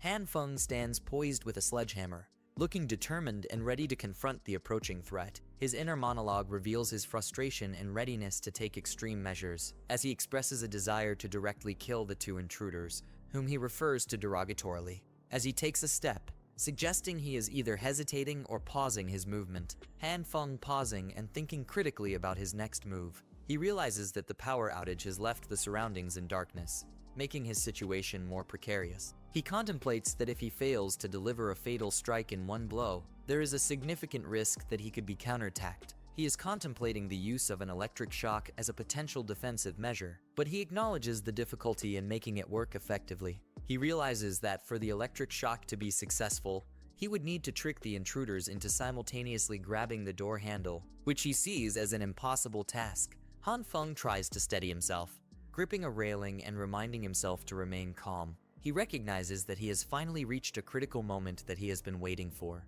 and emphasizes the need to maintain composure and carefully assess the situation. He is deep in thought, gripping his weapon as he reflects on the situation. He identifies that his greatest threat is not Lai Huina, but the man hidden in the shadows. Han Feng is strategizing his next move, contemplating how to accurately determine the enemy's position within the confines of the house. He understands the urgency of the situation, recognizing that he needs to strike decisively and swiftly. His thought bubbles reflect his internal struggle to find a way to locate the hidden threat without exposing himself to danger. His reaction suggests that he has just realized something unexpected. He believes the man is hiding in a blind spot near their door. Han Feng is cautiously feeling along the wall, trying to locate something specific. He indicates that they believe they are close to finding it. He thinks that they acknowledge the need to spend some time on whatever task they are about to undertake. His hand is depicted with a glowing, possibly magical, aura surrounding it. He explains, but it might just work. Hyona stands outside. Her posture and expression convey a sense of urgency and concern as she tries to communicate with Han Feng inside. We see a tense exchange between two characters outside a door. Hyona prepares to be engaged in a conversation with a man who is holding a large bat, implying he might be up to Han Feng threatening.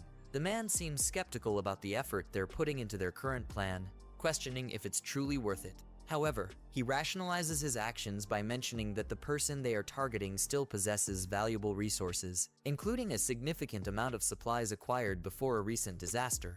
The man with the bat, still standing outside the door, he remarks that the resources possessed by their target will be sufficient to sustain them for several days, implying they intend to take these supplies by force. The glow of a mysterious purple symbol in the background suggests something unusual. The mysterious purple glow has taken on a more defined and menacing shape, resembling some sort of energy or entity emerging from the wall. The hooded man, appearing cautious, asks if the other person hears any noise, indicating that he is starting to sense something off.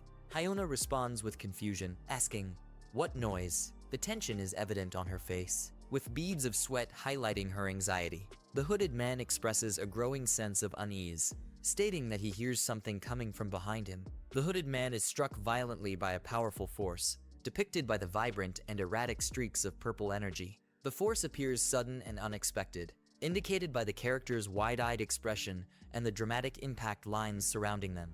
Hoodman is thrown backward, their body twisting mid-air from the force of the blow. The motion lines emphasize the speed, indicating that the man was caught completely off guard. Blood splatters suggest a serious injury, adding a sense of danger and urgency to the scene. Hyona reacts with shock, her wide eyes and open mouth conveying surprise and confusion.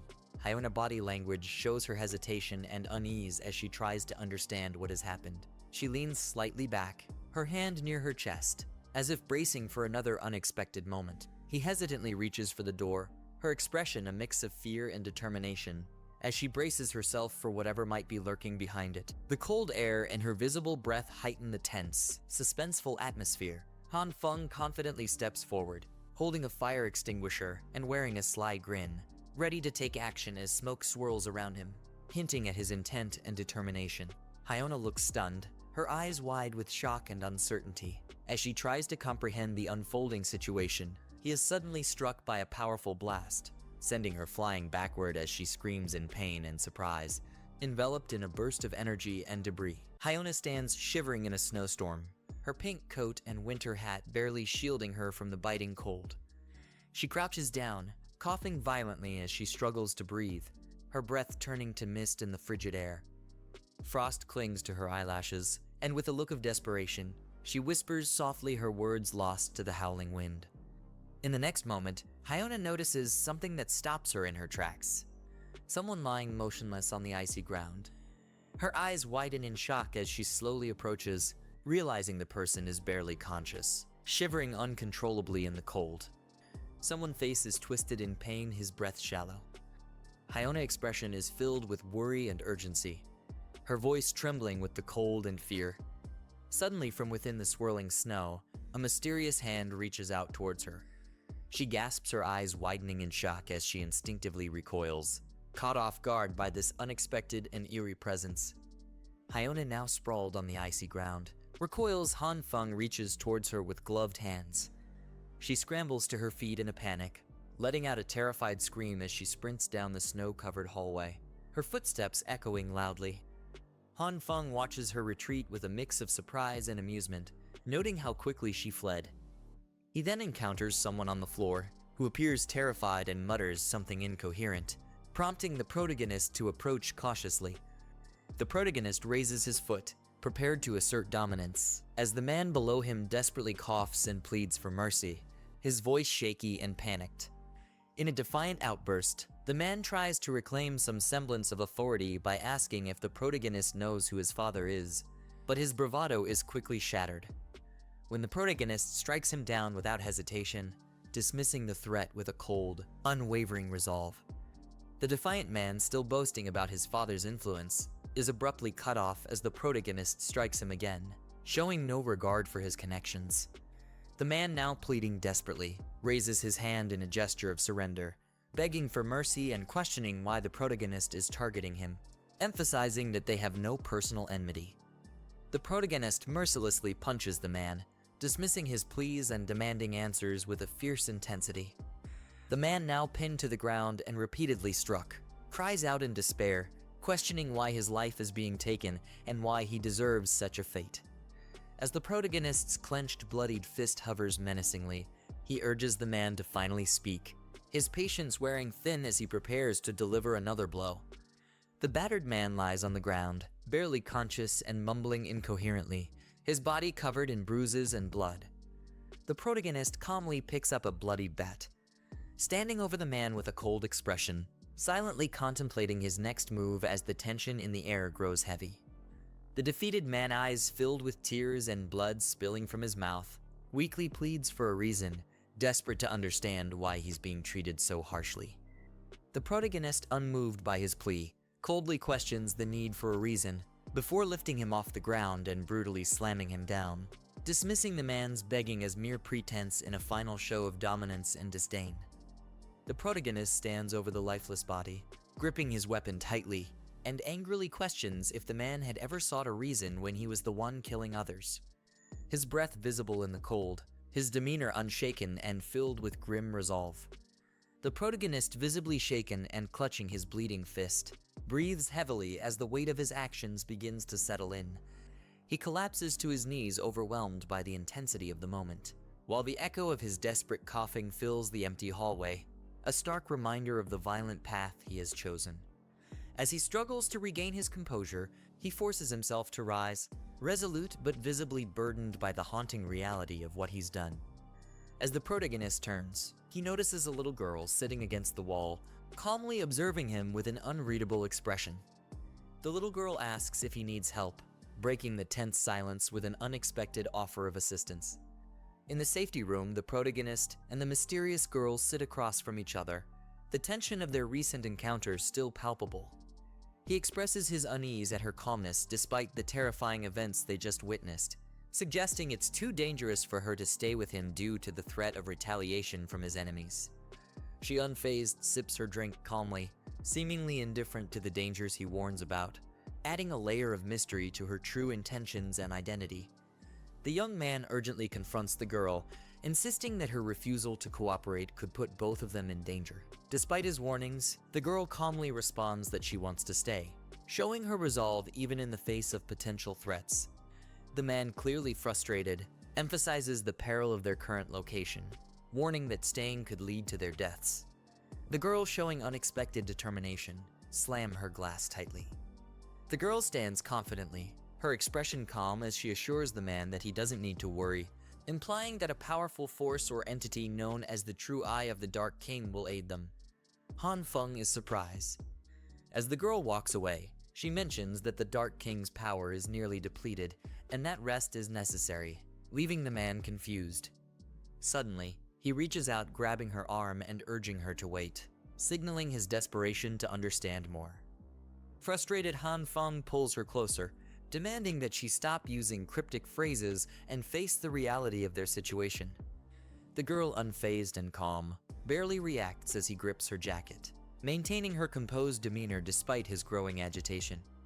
The girl quietly opens the door, inviting Han Feng to enter as she glances back at him with a calm expression.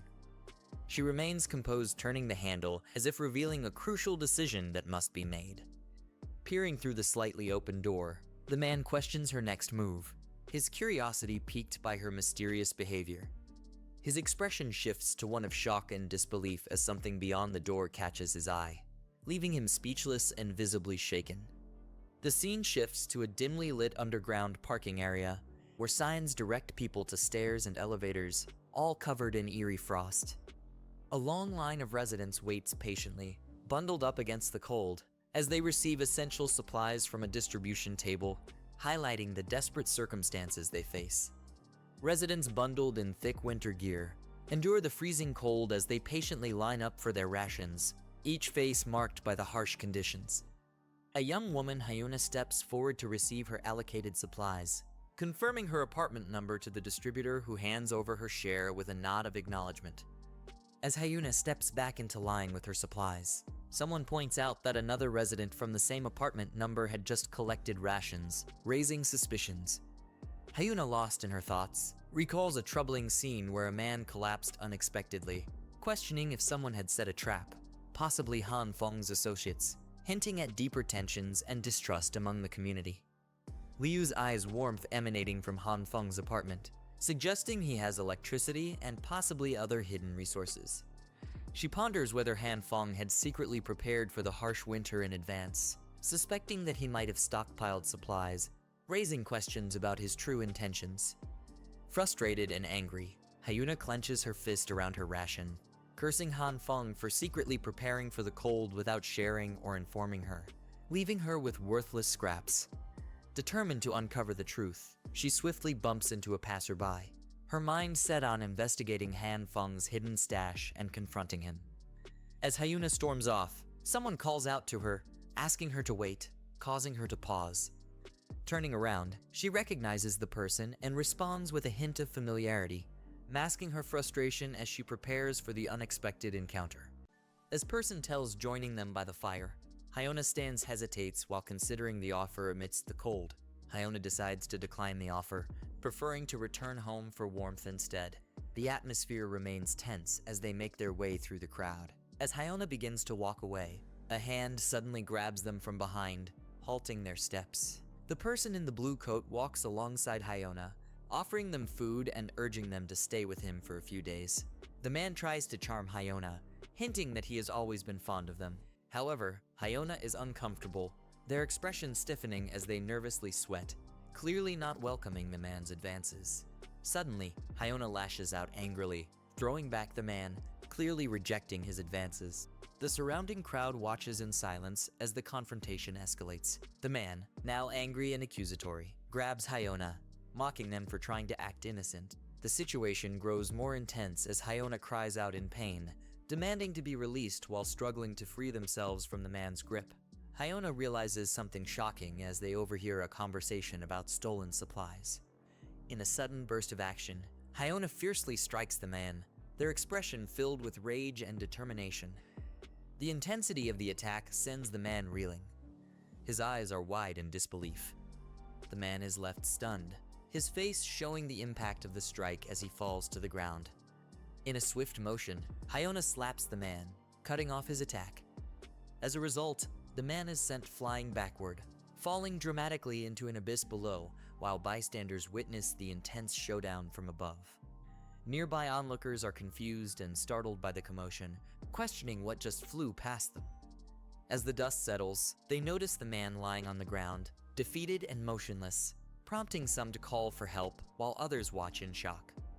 A medic girl rushes over to check Hyona, kindly asking if they're injured or feeling unwell. She hands over her business card with a smile, offering her help if any discomfort arises, while Hyona looks relieved and grateful for her concern. Hyona politely declines the medic's help, turning away with a shy expression as the medic is left surprised by the sudden rejection. Shortly after, the medic is taken aback when someone calls her an insult, leaving her stunned and embarrassed. The man, enraged, pins the medic to the ground and screams at the onlookers to mind their own business. He raises his fist, threatening to hit her as his fury reaches a dangerous peak while the crowd watches in horror. Just as the man prepares to strike, he is suddenly hit by a powerful force, knocking him off balance. Brother Lai, blonde and fierce, takes him down with a brutal punch, pinning him to the ground with overwhelming strength. With a cigarette in his mouth, Brother Lai delivers a cold remark, standing over the fallen man in blue. He disdainfully calls out the cowardice of men who strike women while the crowd watches in silence, absorbing the gravity of his words. Wang arrives, commanding everyone's attention as the crowd parts to let him through.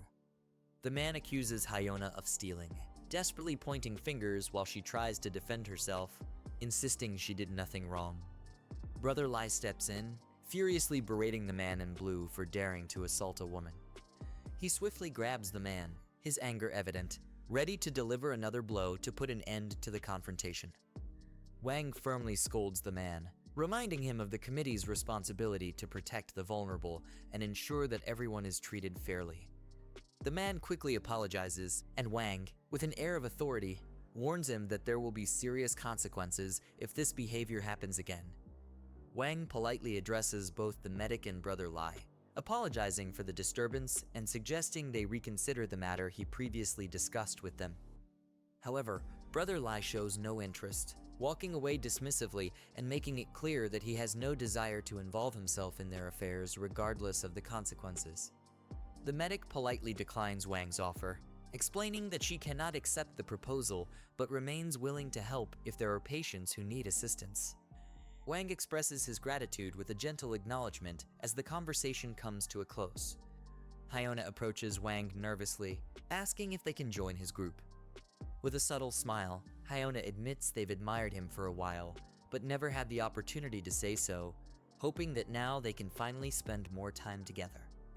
Wang calmly questions Hyona, asking if they've misunderstood something, pointing out the practical skills of his current companions. He then apologizes, explaining that they currently lack the value needed for him to consider bringing them into his group, leaving Hyona stunned and hurt by the rejection. Hyona, still reeling from the rejection, hesitates but then makes a bold move, revealing that they know the location of valuable supplies. This revelation catches Wang's attention, causing him to pause and consider the sudden offer. The scene shifts to a storage room filled with boxes and supplies, with someone discussing specific details about the items they've been hoarding. Suddenly, a vortex opens up, pulling everything into a swirling blue void as the situation spirals out of control. In the storage room, the girl excitedly pulls a mysterious blue energy out of thin air while Han Feng watches with enthusiasm. However, they quickly realize something is wrong as they reveal an odd mannequin, completely unrelated to what they were searching for, leaving them both baffled by the absurd discovery. Han Feng summarizes the abilities of the girl, explaining that she can open a vortex in her chest that absorbs everything in sight, though retrieving items is a different story. As the scene shows her surrounded by clutter, it's clear that while she can store things easily, her ability to find specific items is highly unreliable. Han Feng questions the complexities of the vortex, wondering why it is so difficult to find anything within it and if it distorts space. In response, the girl offers to help by sticking her head inside to search for the missing items, receiving permission to proceed. Han Feng cautiously approaches the swirling vortex, observing how naturally the girl's hand moves inside. Despite his hesitation, he steels himself and prepares to enter the mysterious space. Han Feng cautiously begins to enter the vortex, his body slowly getting pulled in as the girl holds the portal open.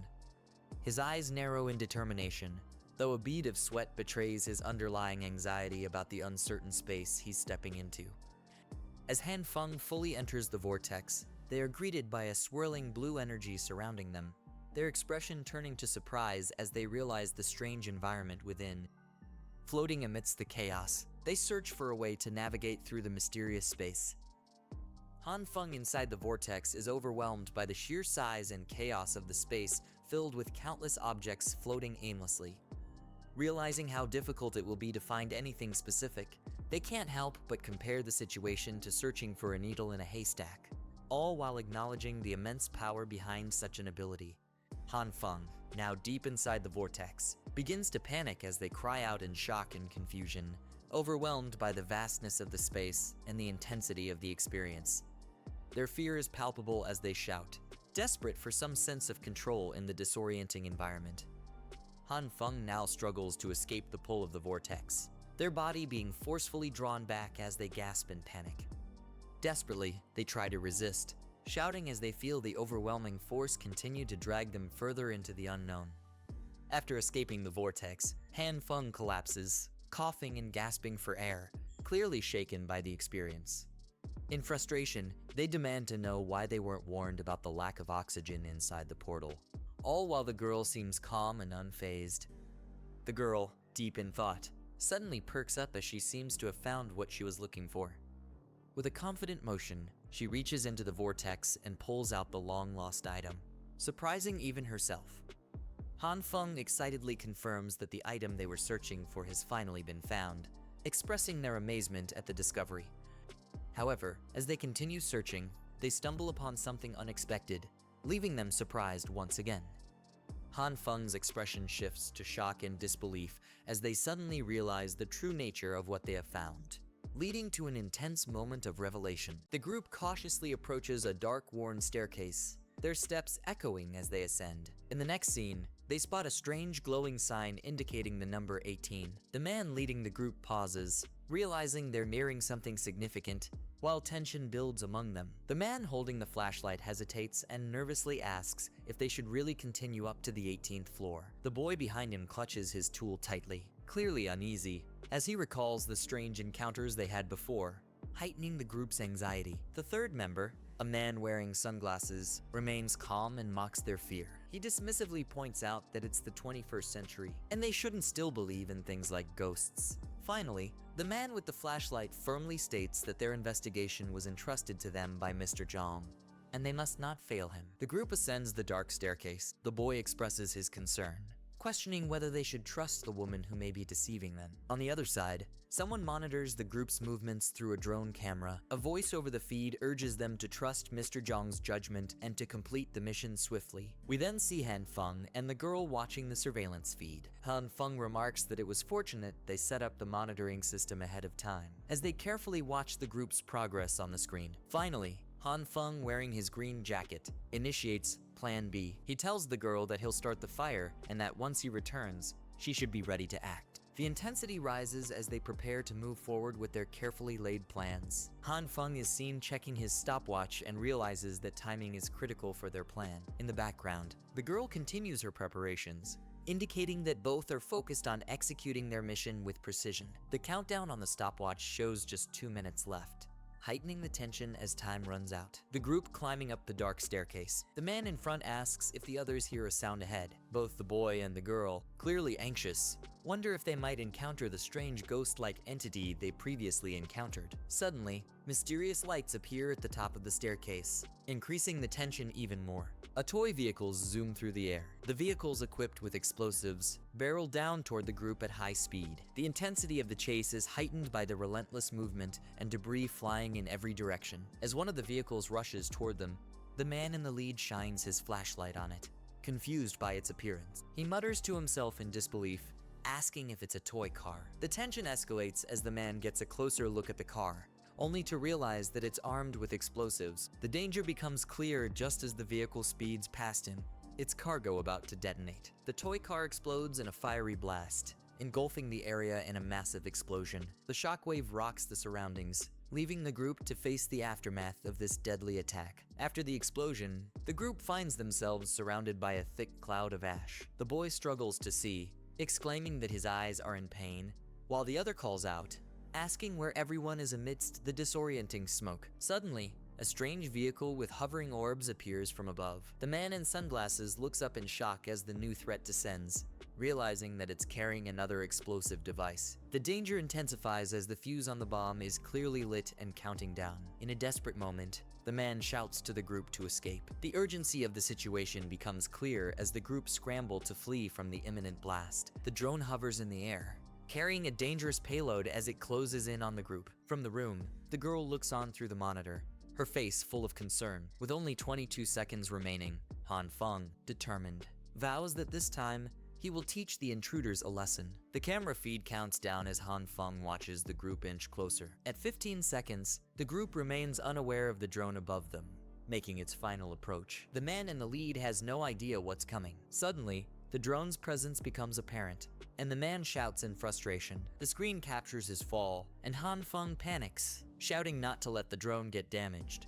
clearly prioritizing the mission's success over anything else. The man furiously swings his weapon at the approaching drone, determined to take it down before it can complete its mission. His intense strike lands with a loud impact, sending pieces flying as he manages to damage the drone mid-flight. However, the damage throws the drone off balance. The girl monitoring the situation from the control room anxiously announces that the left side of the drone is malfunctioning, making it impossible to stabilize. With only 5 seconds remaining, Han Feng shouts in frustration, knowing the drone is their only weapon in this fight. The countdown reaches 3 seconds, and the drone is seen plummeting downward, out of control. The scene becomes chaotic as the situation spirals out of their hands, the impending explosion drawing ever closer. As the drone reaches its final seconds, the girl monitoring the feed shouts for control, urging Han Feng to stabilize it. The countdown reaches 1 second, and a massive explosion lights up the sky, engulfing the area in a fiery blast. The drone struggling with mechanical failure. The girl informs Han Feng that the right rotor has malfunctioned,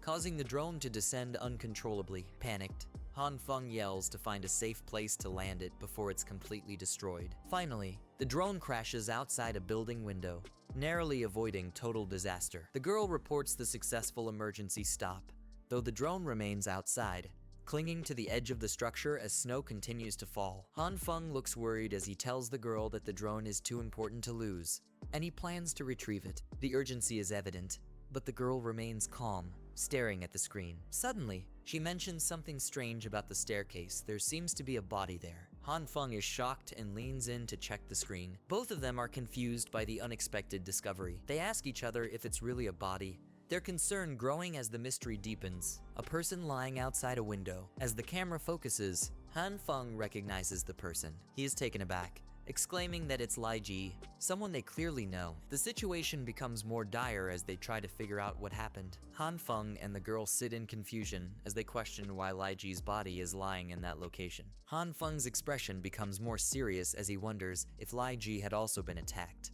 raising concerns about their safety. He reminds the girl not to open the door while he's gone, assuring her that he has the key and will return soon. His tone is urgent, knowing that time is of the essence. As he moves towards the exit, Han Feng takes one last look around, his mind focused on the mission ahead. Han Feng, curious, looks up as the girl approaches him. She hands him a communication device and instructs him to keep in touch during his mission. Han Feng looks serious as he accepts it, understanding the importance of staying connected in the dangerous situation they are dealing with. He thanks her for the device and prepares to leave, tucking it away safely. In the next panel, Han Feng is seen readying his weapon, his expression tense. Internally, he hopes he won't have to use it. But the situation leaves him no choice but to be prepared for any outcome. Han Feng cautiously descends a dark, eerie staircase, gripping a flashlight that casts a narrow beam ahead. Little girl monitors Han Feng's descent down the staircase from above, calling out each floor level with a cautious tone. She keeps track, ensuring each floor is safe as he moves further down. He pauses on the staircase, visibly alarmed as he notes the extreme temperature, which reads a dangerously low -49.8 degrees Celsius. His face shows concern as he realizes that, without proper protection, a person would freeze within half an hour in these conditions. Outside, a harsh snow-covered landscape stretches across cityscape, with towering buildings shrouded in frost. As little girl comments on Han Feng's worsening condition, realizing they need to act quickly to avoid further complications. One man, bundled up against the cold, he warns them to be extremely cautious if they plan to proceed. A group of men huddles around a small table, their faces illuminated by the warm glow of a single candle. One of them acknowledges the hardships they've endured. Wang, seated at the center, instructs them to distribute 3 thick coats for warmth. One of the members responds affirmatively, while others express their gratitude, understanding the value of these provisions in the freezing conditions. A hand tightly grips a bundle of what appears to be clothing or supplies, a sign of careful preparation amidst harsh conditions. The group gratefully receives the warm clothing from the man in charge, expressing their thanks with genuine appreciation. He reassures them, stating that those who contribute will always be respected and taken care of, reinforcing a sense of unity and mutual support among them. Hyuna nervously asks the man if she can join their group. The man, however, responds firmly with a refusal, leaving her visibly disappointed. Wang, adjusting his glasses, explains his reasons for refusing her request, citing doubts about the authenticity of her friend's actions. He adds that if not for a relative witnessing someone transporting supplies, he wouldn't have trusted her at all, his tone firm and skeptical.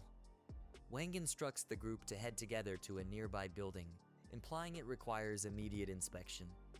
Hyuna responds with respect, and another person is directed to bring her some tools, signaling readiness for their mission. Wang addresses Hyuna with a serious tone, stating that regardless of whether her information is true or false, her real intentions are what matter. Hyuna's face shows a mix of surprise and determination as she processes the man's words. Hyuna, now more resolute, takes a tool handed to her by a man in a beanie, her expression set with determination. Gripping the tool tightly, Hyuna reassures the man with a determined yet slightly hesitant expression, stating that she understands what's expected of her. The team's footsteps echo against the metal staircase as they descend carefully. The group advances down the dark staircase, led by the man, his flashlight illuminating the way. Everyone follows closely, gripping their tools tightly. One of the group members urgently calls out to the leader, pointing toward a figure lying motionless on the staircase ahead. The group stares in shock as they recognize the face of the unconscious figure. It's Lai Zi. One of the group members helps Lai Zi by gently pouring warm liquid from a flask into his mouth. Lai Zi chokes and sputters as the warm liquid jolts him awake, his eyes wide with shock and confusion.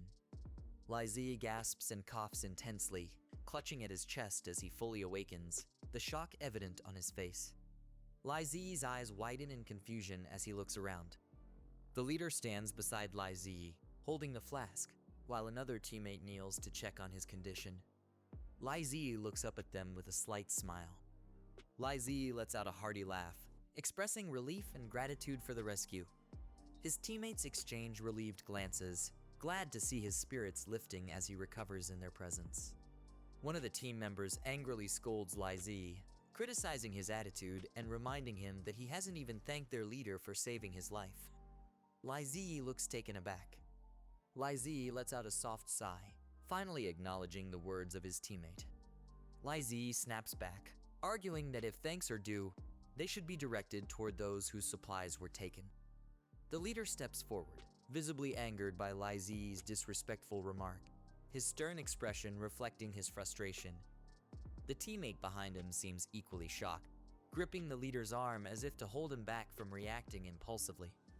The leader earnestly extends an invitation to Lai Zi, explaining that only through unity can they survive the harsh conditions together. However, Lai Zi, visibly annoyed, rejects the offer again, expressing frustration at being asked repeatedly. A teammate confronts Lai Zi sharply, warning him not to disrespect their goodwill. The group stands together, illuminated by the flashlight. Lai Zi, visibly annoyed, questions the group's intentions, challenging whether they plan to force him to join them. While the others watch him with growing tension, the leader addresses Lai Zi calmly, asking if there's been a misunderstanding between them. He explains that they only wish for Lai Zi to contribute his strength to give the weaker members a better chance at survival, hoping to appeal to his sense of responsibility. Lai Zi responds angrily, accusing the leader of having ulterior motives, his face twisted with frustration. He argues that being given scarce resources every few days is no different from waiting to die. He defiantly shouts down the staircase, declaring that he has no need for their pity or handouts. Han Feng listens intently as he reflects on Lai Zi's words.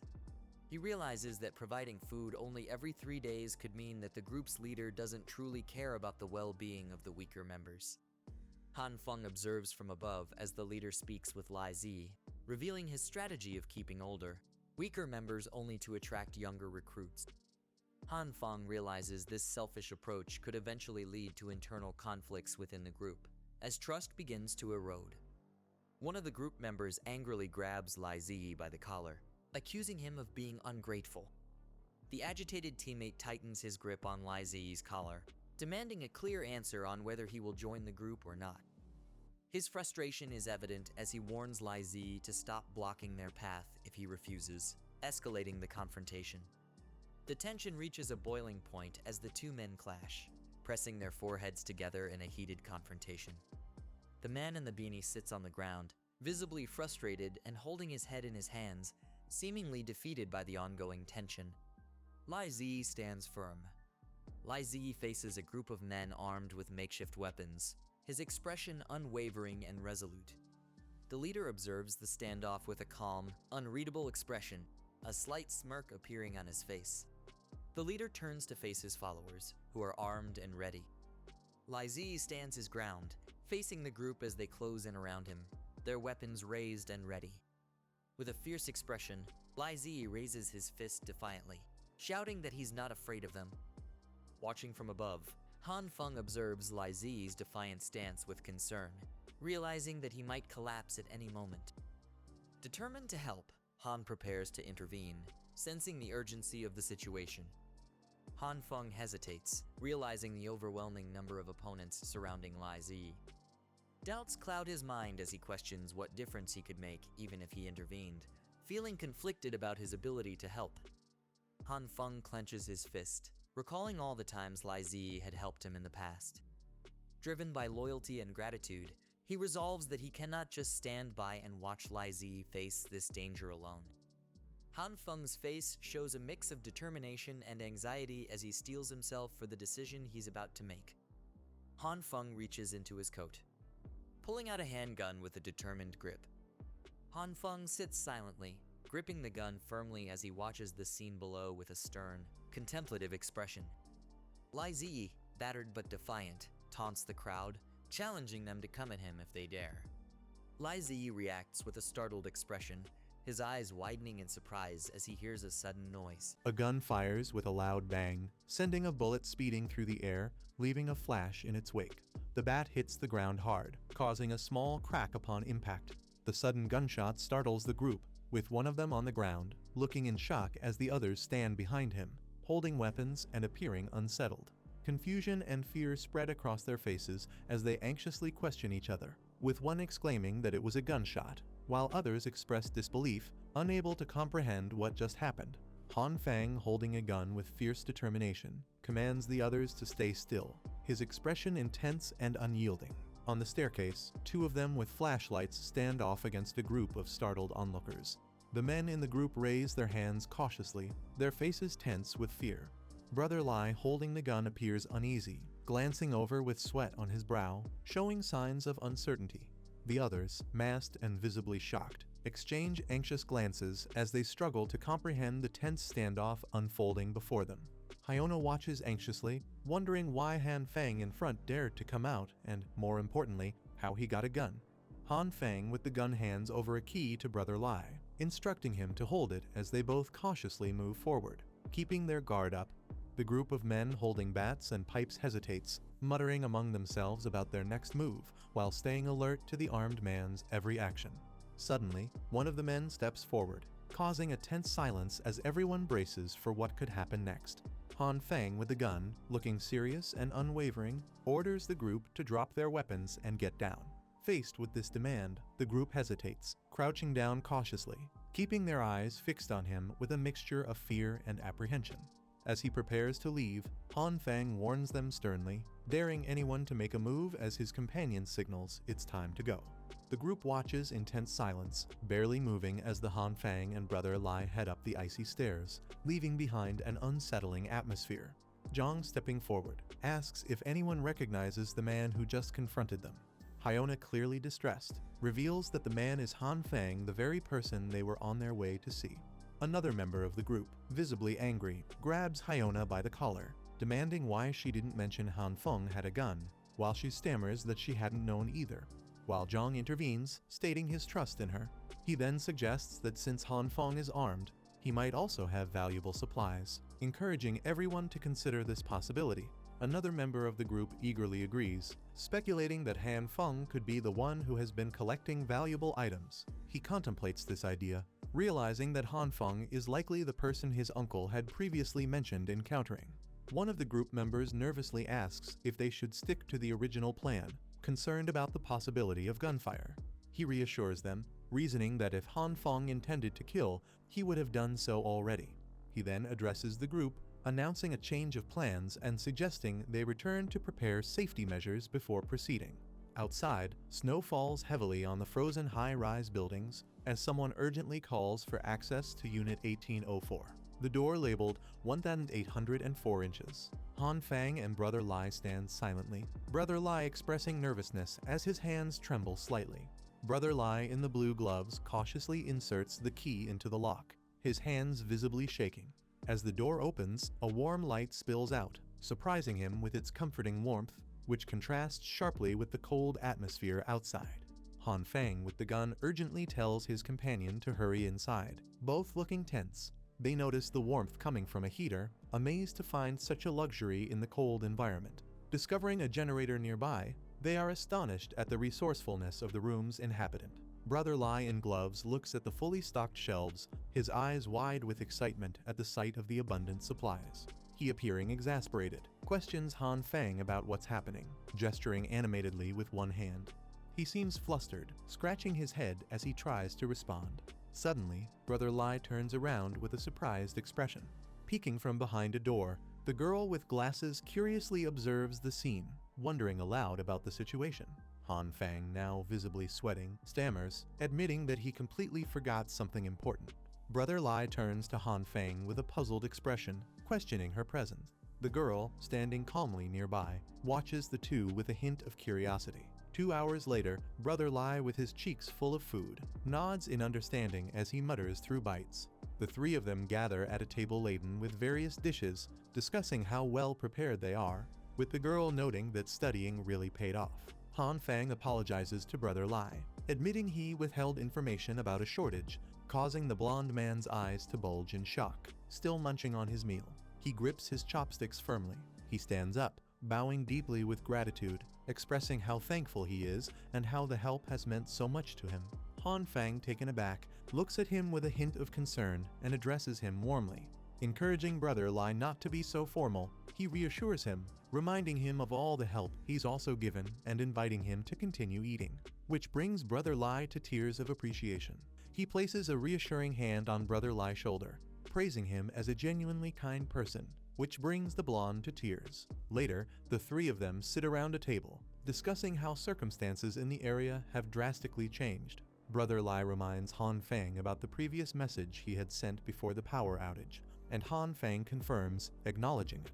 Meanwhile, the group armed with makeshift weapons walk down a hallway, appearing tense and ready, united in purpose but wary of their surroundings as they prepare to confront the chaos around them.